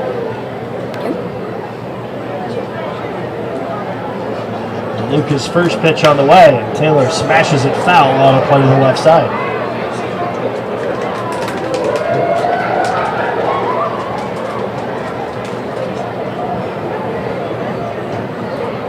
I think that you're wanting to just talk a lot, and you're just being real shy. Not really. Fair enough. Here's the 0-1 pitch. Foul ball past third. Counter zone 2. Now you're going to have Matt kind of push you along there. Jake, he's gonna ask you a whole bunch of more difficult questions. I have a feeling. Yeah, because I know you can talk. I mean, last year, Jacob Sprinkle was kind of the star of our show, and we ended up coming back and winning that night. And I think we actually, as this pitch gets away from Johnson and the runner will move up to second base, nobody out, 6-1 in favor of the Canaries, but Jacob, I think we turned it over to him for an inning or so. Yeah, I thought we did too. I think we did. I think we pretty much left the booth and went and got funnel cakes. Okay, so we're kind of counting on you here. Okay? Because the funnel cake does sound pretty good. I could leave you. Yeah, it does sound good to me. Fly ball. Shallow left center. Frias with good range. Backpedals and makes the catch. First out. Back to second goes Perez. Okay, so let's just mention this.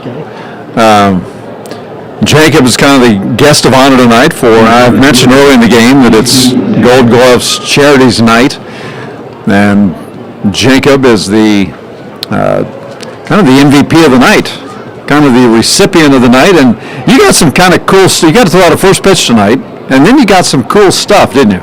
Yes, I did. Like? A baseball bat. I got, like, the team, like, signed the ball, like, the whole team. And I got a team signed hat. Cool. What else? I think that's about it. I really like the jersey you're wearing. I like it. Now here's a really cool thing about this jersey, Nate, that I'm not sure if you've noticed it. There's a ground ball heading up the middle. Frias dives, somehow stops the baseball. They'll throw behind the runner at third. Perez is safe at third.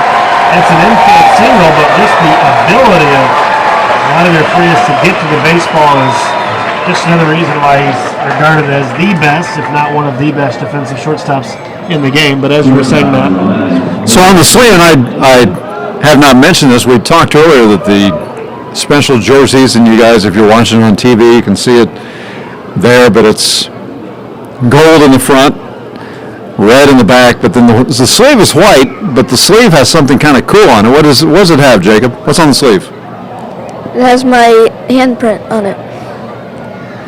So all the players are wearing jerseys that have Jacob Sprinkle's handprint on the side. So that's... As another wild one gets past Nolan Johnson, that's going to allow another run to score, and now the Canaries take a 7-1 lead here in the seventh inning.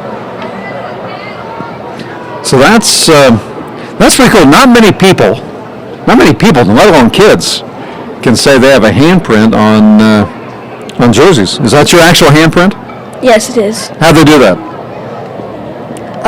Put my hand in paint and then put it like on this paper, and then like my mom took a picture of it and then like send it to like someone to like put the design on the sheet on the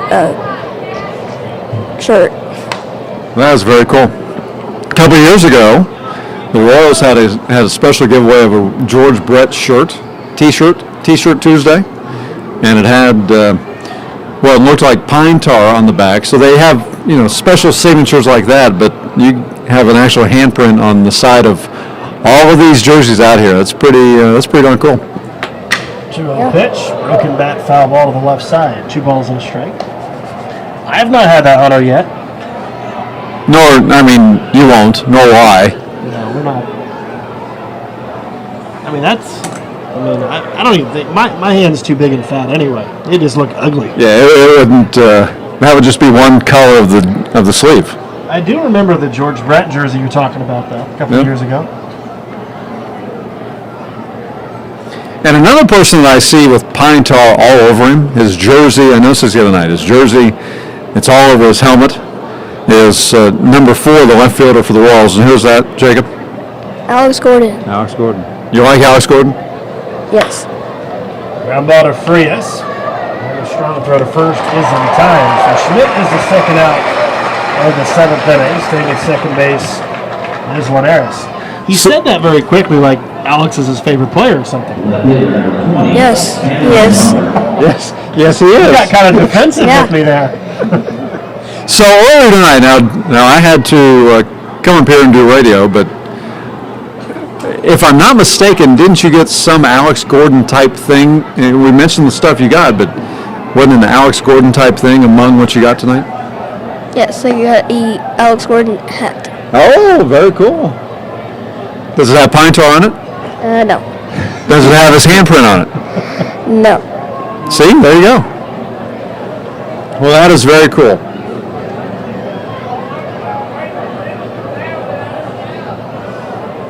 See if DeLuca can get the final out of the 7th. Throws a fastball strike, and the count on Cameron Munger is 1 ball, 1 strike. So I'm assuming that when everybody was kind of speculating that Alex Gordon was no longer going to be a Royal, you were doing everything in your power praying that he would come back. Yes. And when they announced that Gordon came back, what was your initial reaction?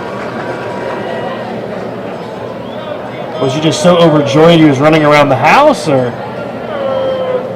Yeah, I felt like that. Do you need sugar tonight or what? Yes. Yes. Yeah.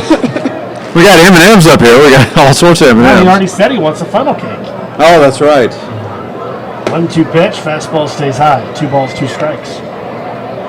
So some of you might be wondering. I mean, let's kind of throw why is Jacob's handprint on these jerseys? And Jacob, what grade are you in now? 7th grade. 7th grade, and a couple years ago, when he was in 5th grade, he got cancer. Was diagnosed with cancer. And how you feeling these days? Really well. I felt like a normal kid, like just Good. now. Yeah.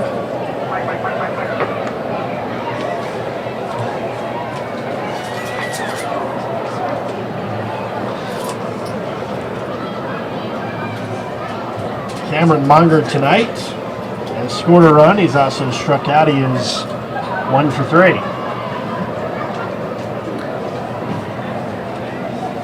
But that is cool. That's very good that you feel like a normal kid. Yes, I do. So how's school going for you then? I'm asking about school. How's school going? It's going very well. It's kind of fun.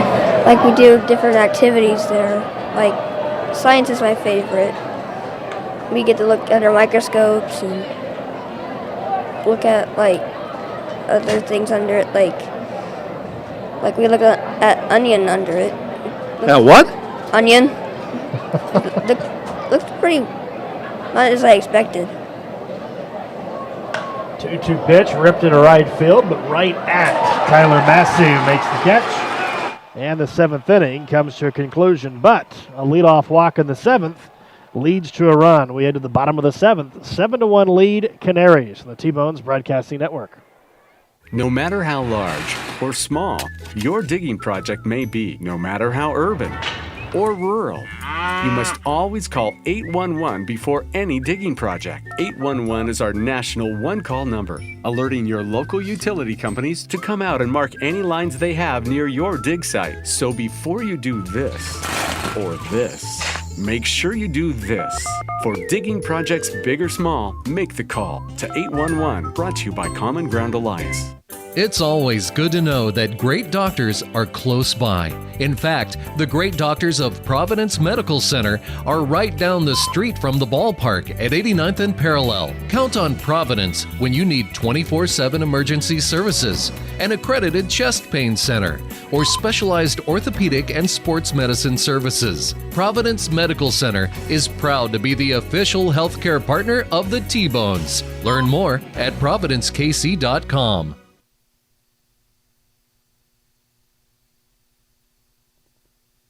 Country Inn & Suites in Village West is the official hotel of the KC T-Bones. We conveniently share the parking lot with the stadium and offer access to the best shopping and entertainment. Enjoy a comfortable stay with top-notch services and amenities. Start your day off right with our Be Our Guest breakfast. Our exceptional service makes Country Inn & Suites the ideal hotel in KC for anyone traveling for business or pleasure. Stay with us on your next trip and we'll have you saying, I love this country. Book today at countryinns.com/Kansas City KS. No matter how large or small your digging project may be, no matter how urban or rural, you must always call 811 before any digging project. 811 is our national one-call number, alerting your local utility companies to come out and mark any lines they have near your dig site. So before you do this or this, make sure you do this. For digging projects big or small, make the call to 811, brought to you by Common Ground Alliance. We head to the bottom of the 7th inning. Nathan Moore alongside Jacob Sprinkle. Matt Folks also still in the press box tonight. Kansas City needing a rally. They trail 7-1 in the bottom of the 7th inning. And if you're just joining us, we talked about Jacob just a couple of minutes ago, how he was in the press box with us last year. We were playing awful. Not to say tonight is awful, but we're not playing very well tonight. And you was able to come up and immediately change the outcome. So that's obviously all the pressure is on you tonight, because if we don't, then it's not on me, it's going to be on you. So it'll be Gallus, Gillies, and Massey, 4, 5, 6 hitters for KC in the inning. So you talked about science. Is there any other subject in school that you're a big fan of? Are you a big fan of math? No. I'm not either. Not going to hurt my feelings. That's Charlie's favorite subject. This pitch misses a bit inside. 1 ball, 2 strikes. Are you a fan of social studies? Yes, I am. Good. There's the 1-2 pitch and a called third strike on the outside corner. Gallus has struck out all 3 times tonight. 1 up, 1 down for the left fielder, Tyson Gillies. Okay, the most important question. Are you a fan of ELA? Are you a fan of English language arts? Yes, I am. I teach that. I'm a 7th grade English teacher. Really? What are you learning right now? Yeah, it's kind of surprising to me still, too. This pitch misses down, and the count's 1-0. What are you learning about in English right now? That's kind of how I feel like. I kind of feel like we've had 3 weeks of school, and I don't even know what we've done. 1-0 pitch is a little bit low, and the count's 2-0. Are you working on the writing process or something? Yes, sir. Are you, or are you just saying that? No, yes, I am. Okay.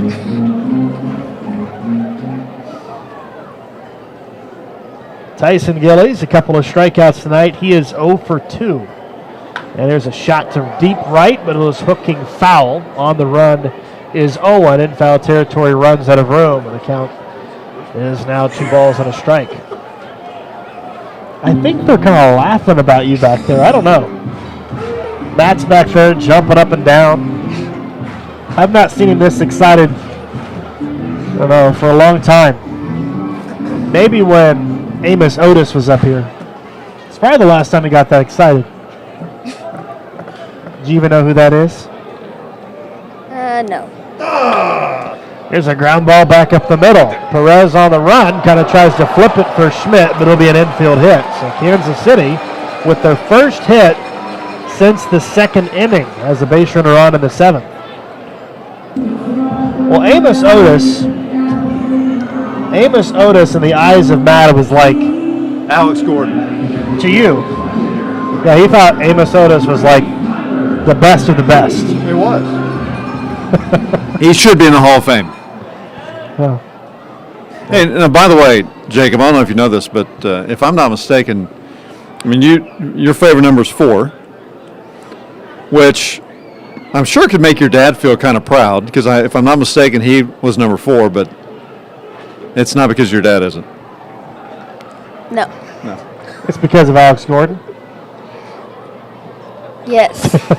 You can admit it. It's okay. The 0-1 pitch in the dirt gets past the catcher. On the way to second base goes Gillies. He'll stop there. So now Kansas City has a runner in scoring position with 1 out of the 7th inning. Do you know who Carlos Beltran is? No. Now plays for the Rangers. That was my Alex Gordon. He doesn't play for the Royals anymore.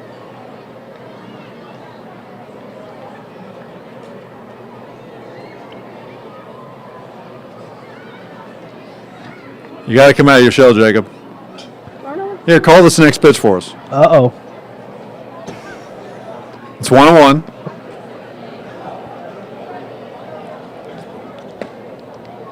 And it's a strike. It was a strike. Yep. Okay. Very good. I think he just wanted to come in here just for the view. Well, it is. And the M&Ms. Well, but he hasn't eaten them yet. Oh. You want any? Dark chocolate M&Ms or pretzel M&Ms? These ones? Okay. Those are Matt's. Charlie's even happier now. Yeah, because Charlie's eating a whole 10-ounce bag. Almost gone. Glad you didn't want the pretzel ones. There's a high pop-up that'll get out of play. And the count stays 1 ball, 2 strikes on Massey. Maybe that chocolate will wake him up. I think your dad should have gotten you a funnel cake before he came up. Or coffee. Or coffee. That'll wake me up. That. You like coffee? Yes. Really? Yeah. You drink it black? No. I don't either. Nope. Hey, if you want to be a writer one day, maybe, you need to drink black coffee. That's how we do it. Oh, Really? boy. We? Ground ball to second. Perez has it over to first, out number 2. Over to third goes Gillies. And now Kansas City needing a 2-out base hit to add to their 7-1 deficit. This one's all you. This whole at-bat that's coming up, it's all on you. Because I feel like if I call it, we're not going to get a hit. But I think if you call it, Jacob, we're going to get a hit. He's getting some pointers, I think, from his dad.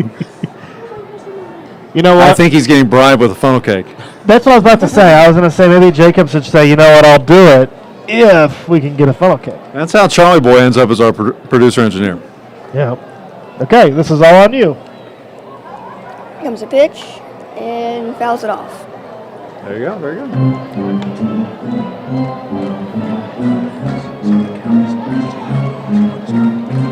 And the count is 0-1.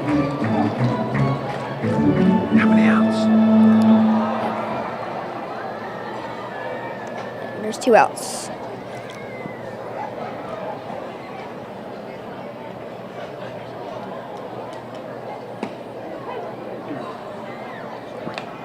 And that was a strike.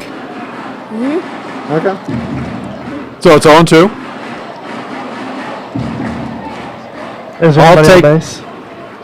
Well, here, I'll take this, and then you just follow the lead, okay? We got a runner at third, 2 outs. 7-1 Canaries. Hansen comes set. The kick and the 2-strike pitch, fouled back to the screen. Next one's on you.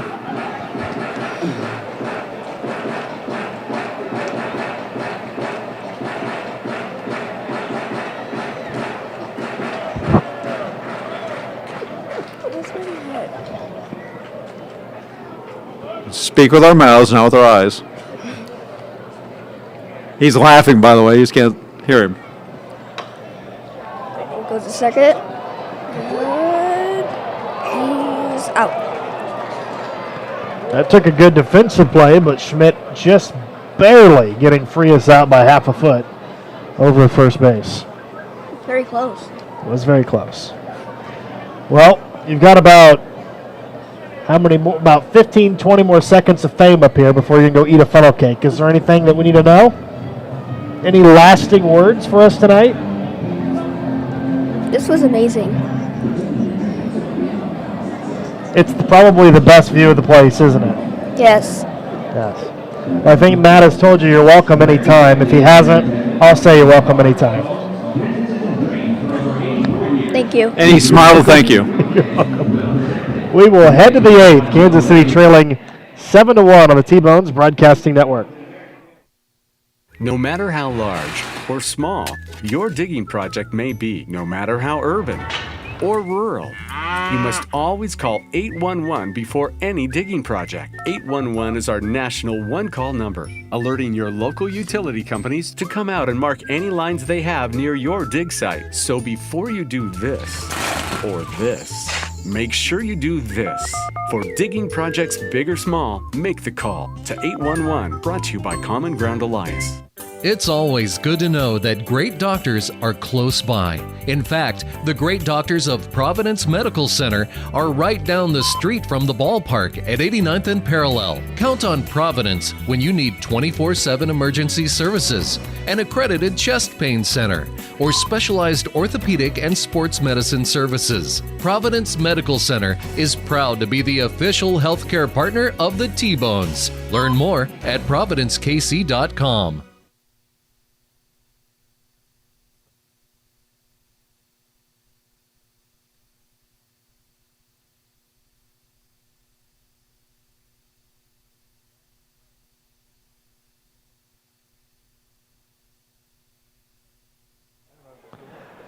We head to the 8th inning. Kansas City trailing 7-1. Live from Community America Ballpark, live in Kansas City, Kansas. See if Kansas City can get a quick inning here by DeLuca in the 8th inning. See if the offense can do something the last two opportunities. First pitch by DeLuca, called strike on the third baseman, Fiala, who is 1 for 2. Homered once tonight. He has also walked and scored in that opportunity. And a breaking ball on the inside corner for a strike. 1-1 strike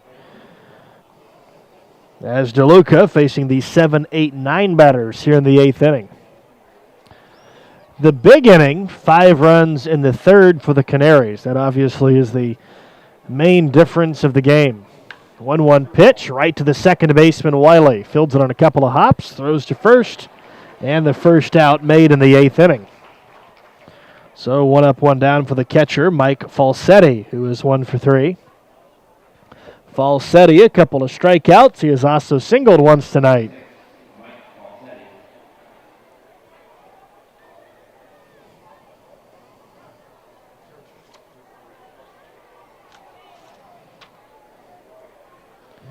Falsetti batting just .121. No home runs, 13 RBIs. And the first pitch is fouled straight back. Falsetti 1 for 3, couple of strikeouts. Again, a huge strikeout night on both sides. There's a lot of strikeouts. The announced attendance tonight, 5,031. So pretty good attendance here tonight. There is fireworks still to remain after the conclusion of the game.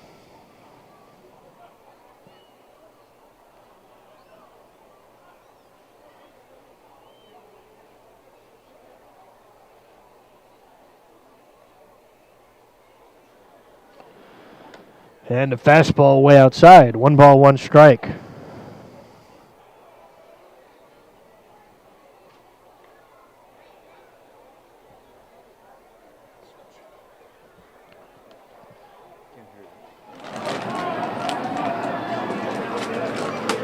One ball, 1 strike on Mike Falsetti. The pitch and a foul ball straight back, right off of his foot. And the count's 1 ball, 2 strikes.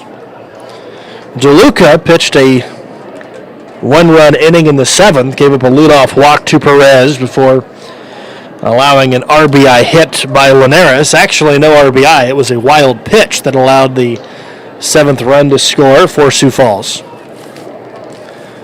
The M&Ms are being passed around feverishly in the press box tonight. DeLuca trying to get through the 8th inning unscathed. Already 1 out, bases are empty. And the 1-2 pitch is a fastball high. 2 balls, 2 strikes. Marlins man has now moved to the very front row right behind home plate. And Matt will be with him immediately after the game. Make sure you take a selfie, Matt.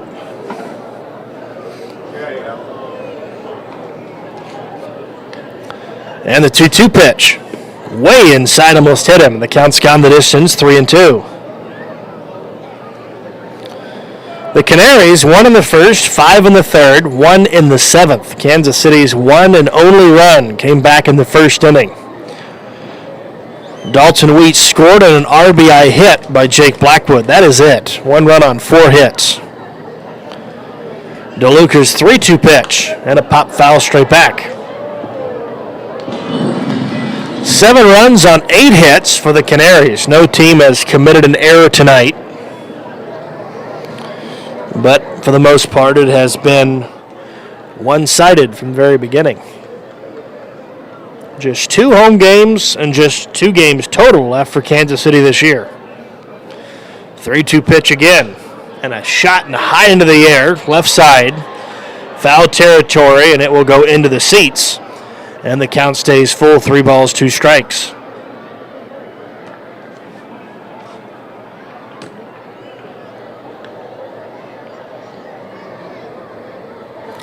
It's very difficult, you can only imagine, for both of these teams, Sioux Falls as well as Kansas City. Obviously, you're being evaluated every single night. But Kansas City, 41-56. They are 15 games below 500. Sioux Falls, 38-59. So they are 22 or 21 games below 500.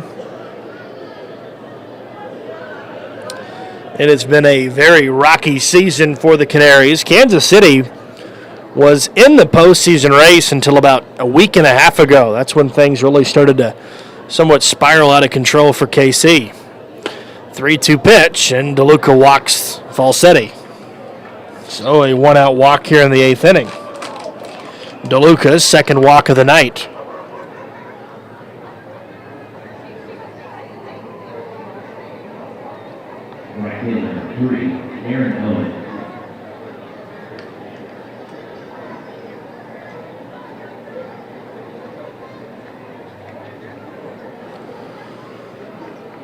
So now Aaron Owen comes to the plate. Kansas City looking for a double play ball, and the first pitch right down the heart of the plate for a strike. 0-1 the count.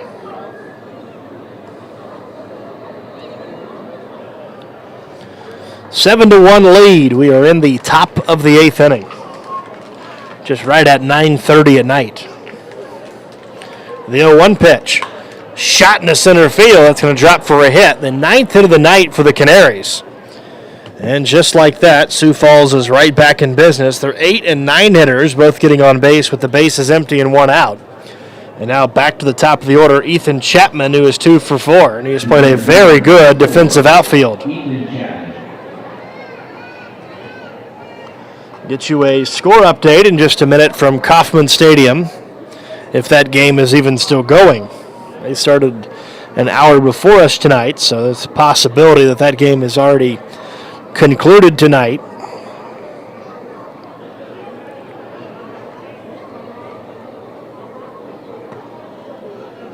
And the first pitch misses again. So DeLuca really having some issues with the control here tonight.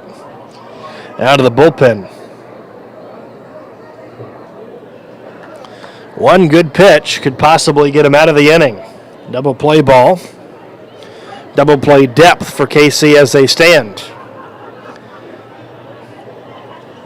DeLuca's 1-0 pitch is right down the heart of the plate. 85 miles per hour, and the count's even. 1 ball, 1 strike. Around Major League Baseball tonight, games of emphasis if you're a Royals fan. Boston is all over Oakland, 9-0 in the 4th inning. That is not good news in the wild card race. The 1-1 pitch is a called strike. The Angels are all over Seattle, 10-2. That's in the 4th inning. Now the rest are finals. Texas defeated Houston 12-4. That's beneficial in the wild card race. Toronto lost to Tampa Bay 7-5. That is helpful for everybody in the wild card race. Also helpful to Boston. Here's the 1-2 pitch. And a swing and a miss. Down he goes. So Chapman strikes out. And the second out of the 8th inning.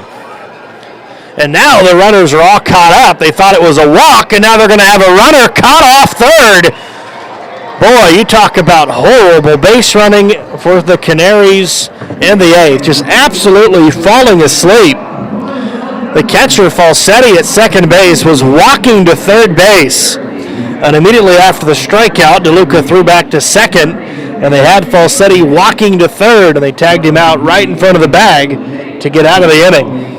Chalk that up to a first-time happening in the eighth inning, and we head to the bottom of the eighth, 7-1 lead for the Canaries. Back after this, the T-Bones Broadcasting Network. It's always good to know that great doctors are close by. Providence Medical Group has offices in Bonner Springs, Basehor, Tonganoxie, Lansing, Leavenworth, and KCK. That's why we're the go-to community hospital in the region. If you're a T-Bones fan, count on the medical team that takes care of your team. The great doctors of Providence Medical Center, just east of the ballpark at 89th and Parallel. Learn more at providencekc.com. Heathwood Oil Company was the first independently owned oil company in Kansas City, and they're now one of the oldest continuously family-owned oil companies in the Midwest, featuring Citgo lubricants. With a current bulk storage capacity of over 250,000 gallons, they have the products you need. Let Heathwood and Citgo design a Citgo lubricants program to reduce cost and increase production. Call 913-321-1764 or email sales@heathwoodoil.com. Heathwood and Citgo, your lubrication specialist since 1926. Country Inn and Suites in Village West is the official Country Inn and Suites in Village West is the official hotel of the KC T-Bones. We conveniently share the parking lot with the stadium and offer access to the best shopping and entertainment. Enjoy a comfortable stay with top-notch services and amenities. Start your day off right with our Be Our Guest breakfast. Our exceptional service makes Country Inn and Suites the ideal hotel in KC for anyone traveling for business or pleasure. Stay with us on your next trip and we'll have you saying, I love this country. Book today at countryinns.com/Kansas City KS.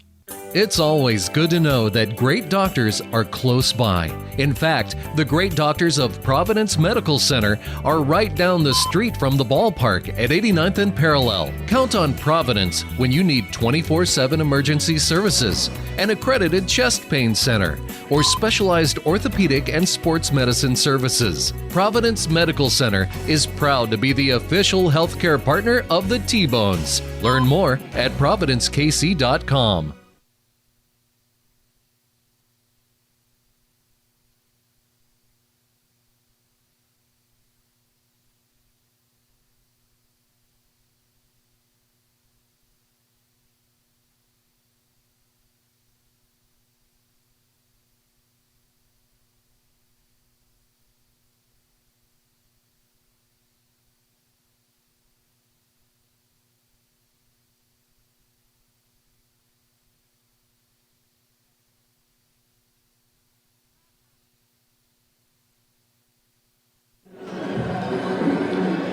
Now we head to the bottom of the eighth inning. Nathan Moore back with you live at Community America Ballpark, Kansas City, Kansas.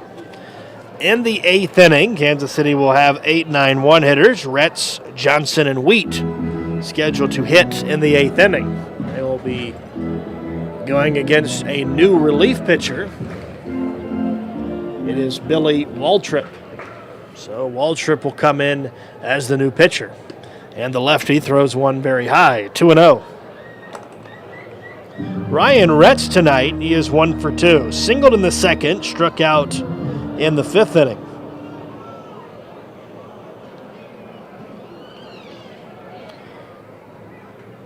I will finish that scoreboard update in Major League Baseball right now as that pitch was a little bit low. Other scores: Baltimore defeated New York 2-0. Minnesota all over Chicago. Cleveland won again 8-3 over Miami. That's as this shot is hammered to deep left field, hooking into the corner. It is gone. A home run for Ryan Retz. His second home run of the year, and Kansas City has their second run of the night. So it is now a 7-2 game for the Canaries.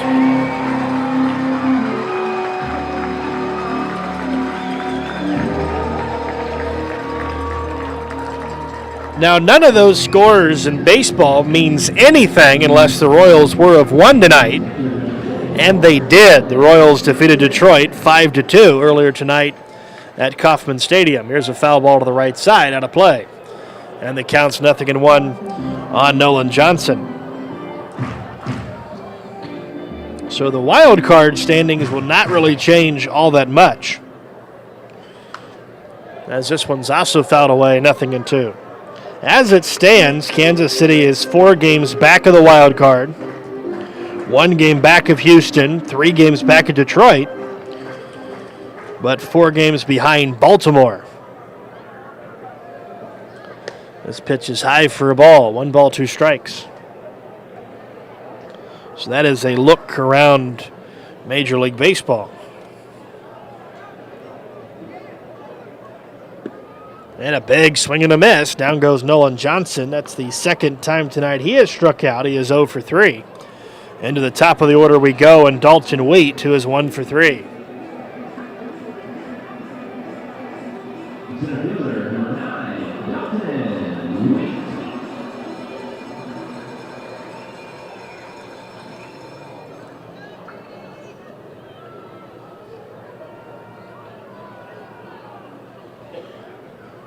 This pitch a bit outside. 1 ball, no strikes.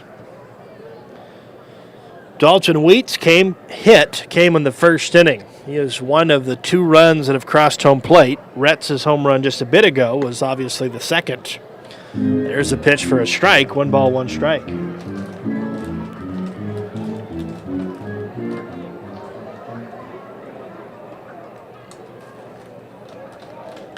And a foul ball. 1 ball, 2 strikes.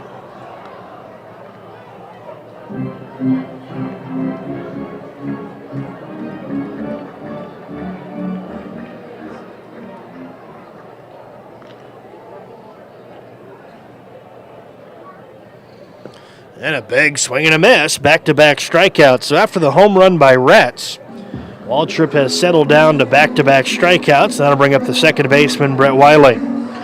Wiley 0 for 3.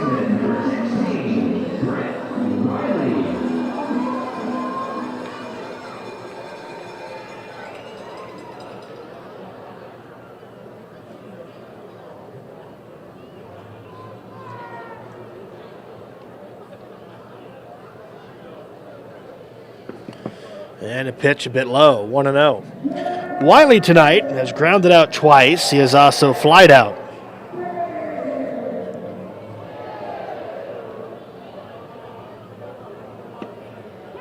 And a called strike, 1 ball, 1 strike.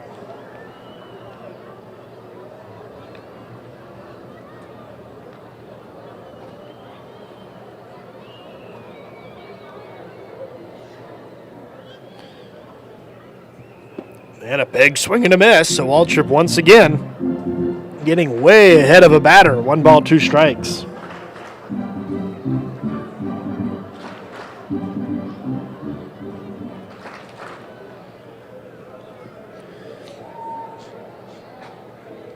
Next pitch.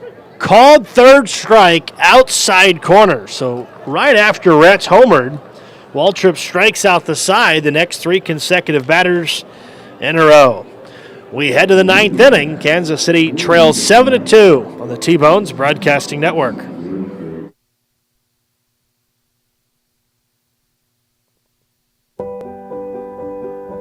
At Community America, we're redefining wealth. It's time to focus on what really fills our lives with meaning. The experiences and relationships that define who we are and what we value. At Community America, what matters to you matters to us. Because when you have financial peace of mind, you can live life to the fullest. Make today wealthy.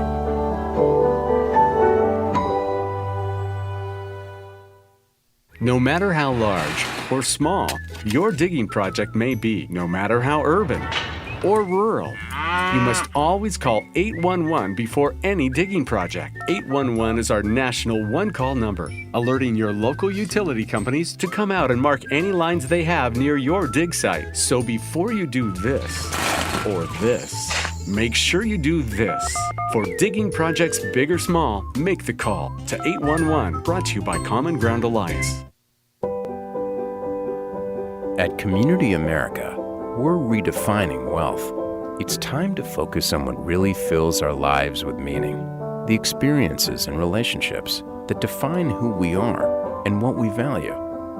At Community America, what matters to you matters to us. Because when you have financial peace of mind, you can live life to the fullest. Make today wealthy.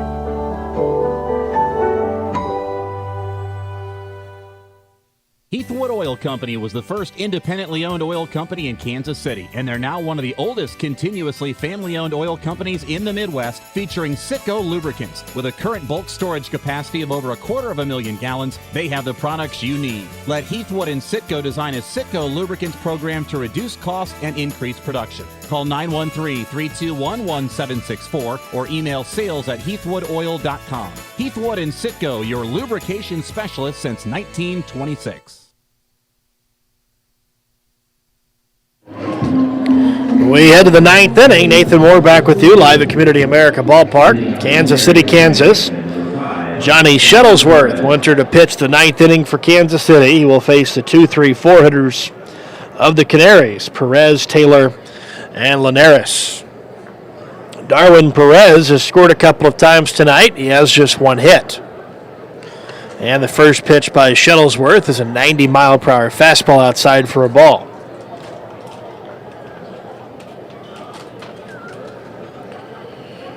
Kansas City needing a very quick inning by Shuttlesworth to see if the offense has any chance of trying to respond with a 5-run inning in the bottom of the ninth. Fireworks immediately after the conclusion of tonight's game. Here's Johnny's 2-0 pitch and a foul ball left side. 2 balls, 1 strike.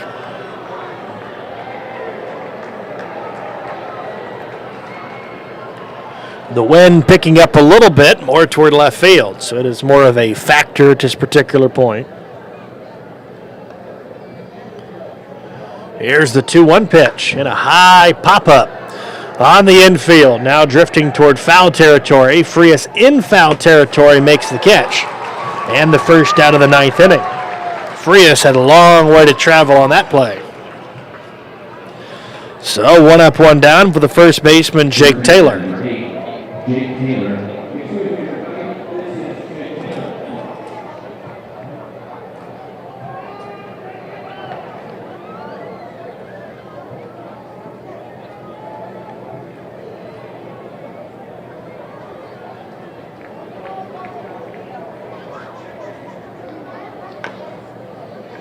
And this time a very quick out as the first baseman takes it. Blackwood steps on it, and Jake Taylor is down on just 1 pitch. So 2 up, 2 down for the designated hitter, J.C. Linares. So Shuttlesworth trying to finish off a perfect ninth inning.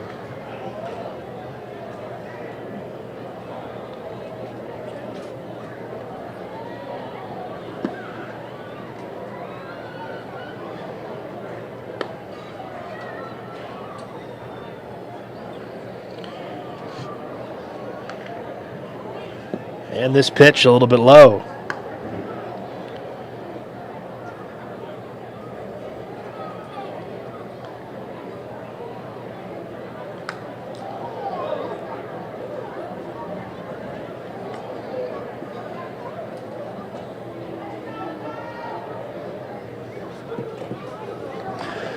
Top of the ninth inning, 7-2 lead Canaries.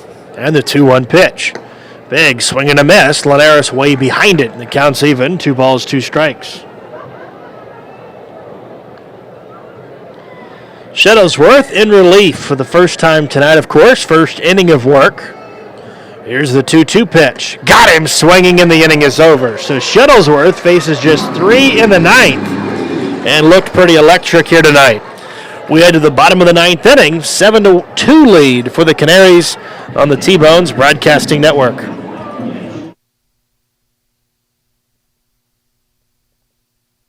It's always good to know that great doctors are close by. In fact, the great doctors of Providence Medical Center are right down the street from the ballpark at 89th and Parallel. Count on Providence when you need 24/7 emergency services, an accredited chest pain center, or specialized orthopedic and sports medicine services. Providence Medical Center is proud to be the official healthcare partner of the T-Bones. Learn more at providencekc.com.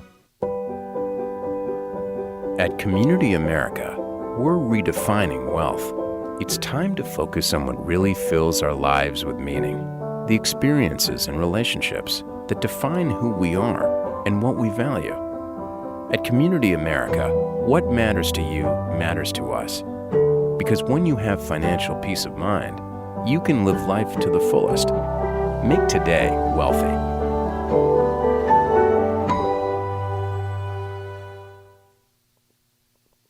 It's always good to know that great doctors are close by. In fact, the great doctors of Providence Medical Center are right down the street from the ballpark at 89th and Parallel. Count on Providence when you need 24/7 emergency services, an accredited chest pain center, or specialized orthopedic and sports medicine services. Providence Medical Center is proud to be the official healthcare partner of the T-Bones. Learn more at providencekc.com. At Community America, we're redefining wealth. It's time to focus on what really fills our lives with meaning. The experiences and relationships that define who we are and what we value. At Community America, what matters to you matters to us. Because when you have financial peace of mind, you can live life to the fullest. Make today wealthy.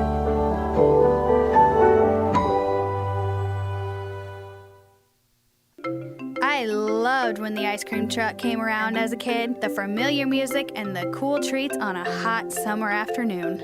What's your happy place? Have a Frosty Treats ice cream truck at your next corporate or private party. FrostyTreats.com. Ortega will come in to pitch the bottom of the ninth inning. Jose Ortega, 5'11", 190 pounds, is a veteran from Venezuela. He will pitch the bottom of the ninth inning. Kansas City trailing 7-2. It'll be the 3, 4, 5 hitters, Blackwood, Gallus, and Gillies. Kansas City needs 5 to keep playing tonight. And the first pitch to Jake is a called strike. Blackwood tonight, 1 for 3. RBI single in the first inning. Fly ball to deep right in the third, deep center in the sixth inning. Kansas City trailing 7-2. The 0-1 pitch. Big breaking ball and a pop foul straight back out of play. And the count's no balls and 2 strikes.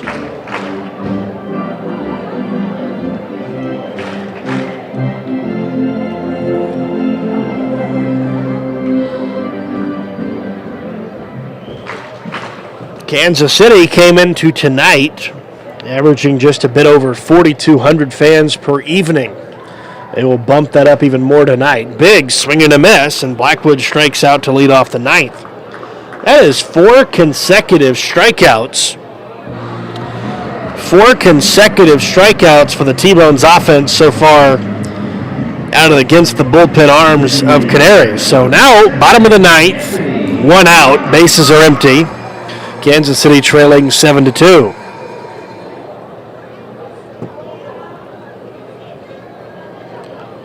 So 4 consecutive strikeouts after the home run. And the first pitch is strike to Gallus, who is 0 for 3. 3 strikeouts for Anthony tonight. Batting .214, 16 home runs, 47 RBIs, and another strike, 0-2.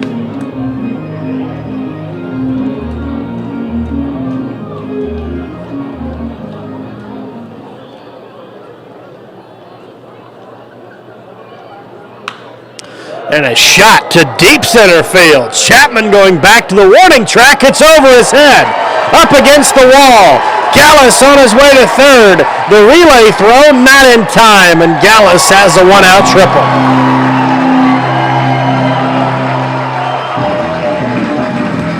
So Anthony Gallus down 2 strikes in the count ropes one to deep center field. And Gallus gives Kansas City a runner in scoring position with just one out down here in the ninth inning. Tyson Gillies is now up, 1 for 3, singled in the seventh, couple of strikeouts, his other two at bats. Kansas City needs a lot of base runners for a chance here tonight. First pitch to Gillies. Ground ball, first base, under the glove of Jake Taylor. And the T-Bones have scored a run in the ninth. They now trail just 7-3 now with back-to-back hits in the ninth inning. So Gillies comes away with his second hit of the night, adds his first RBI of the game. And Kansas City cashes in on that one-out triple by Anthony Gallus, and now trail just 7-3. So now a quick mound visit with the catcher Mike Falsetti as he goes out to have a quick word with the pitcher. Tyler Massey, who is 0 for 3 tonight, will come back up to the plate. Kansas City still needs another base runner to have a chance. After Massey, Vladimir Frias will have an opportunity to hit here in the ninth inning. 7-3 lead. And the pitch is a high fly ball out of play to the left side. And Massey behind in the count, no balls and a strike.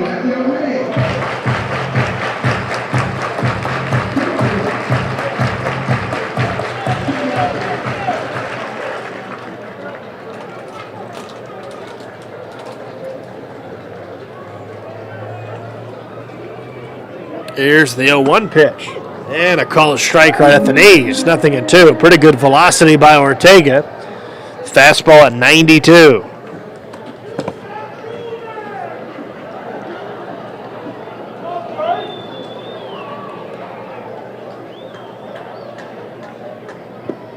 And this pitch a little bit low.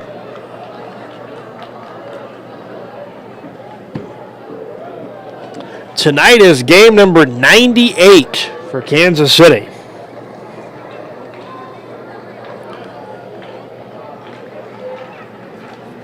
Two more games left of the 100-game regular season.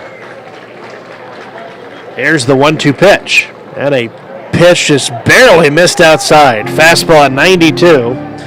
And the count is 2 balls, 2 strikes.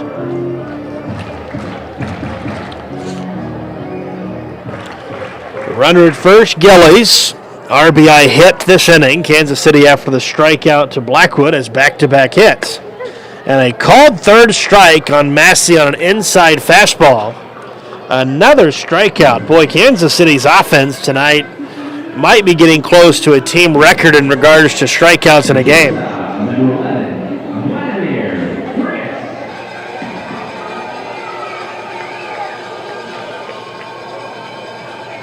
That was the 11th time tonight Kansas City's offense has been struck out.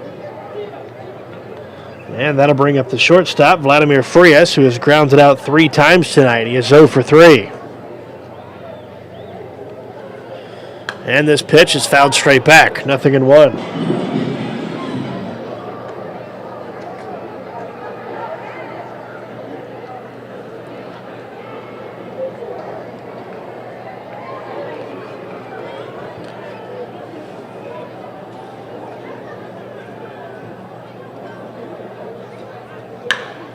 And this shot is hammered to center field, but right there is Chapman, who's had a phenomenal game in outfield, and reels it in for the final out of the ninth inning. So Kansas City scores a run in the 8th, a run in the 9th, but they fall well behind tonight, as the final score tonight is in favor of the Canaries, 7-3. So Kansas City giving up 5 runs in the 3rd, too much to come back from, and Kansas City's offense just couldn't have enough to march all the way back. Unfortunately for Mike Kickham, he will end his season with a loss. 3-5 on the season for Mike Kickham. Ray Hansen on the other side picks up his first win of the year. He improves to 1-7 in 2016. Well, big special thanks for Jacob Sprinkle for joining us in the press box here tonight. For Matt Folks, I'm Nathan Morris saying so long from Community America Ballpark. Make sure to come back tomorrow night. First pitch is at 7:05, a night game tomorrow night. Tickets are still available at tbonesbaseball.com. The final game of the season is on Monday afternoon. We hope to have you tonight or tomorrow night and Monday as the T-Bones wrap up their season here at Community America Ballpark. Real quickly, the final box scores tonight. Sioux Falls, 7 runs on 9 hits, 1 error, 6 men left on base. For Kansas City, 3 runs on 6 hits, no errors, 4 left on base. Total of attendance, 5,031. Time of the game, 2 hours and 48 minutes. So long from Community America Ballpark. We're back with you tomorrow night at 7:05. Have a great night. You've been listening to the Kansas City T-Bones on the T-Bones Broadcasting Network. This game on the T-Bones Broadcast Network was brought to you by Community America Credit Union, Austin's Trailers and Motorsports, Budweiser, Coca-Cola, Price Chopper, Providence Medical Center, the Kansas Lottery, FlyKCI.com, Roma Bakery, Sheet Metal Local Number 2, and Kissick Construction. Tune in online all season to the T-Bones Broadcast Network. Click on the Watch Live or Listen Live buttons at tbonesbaseball.com. T-Bones Baseball, that's fun. Well done.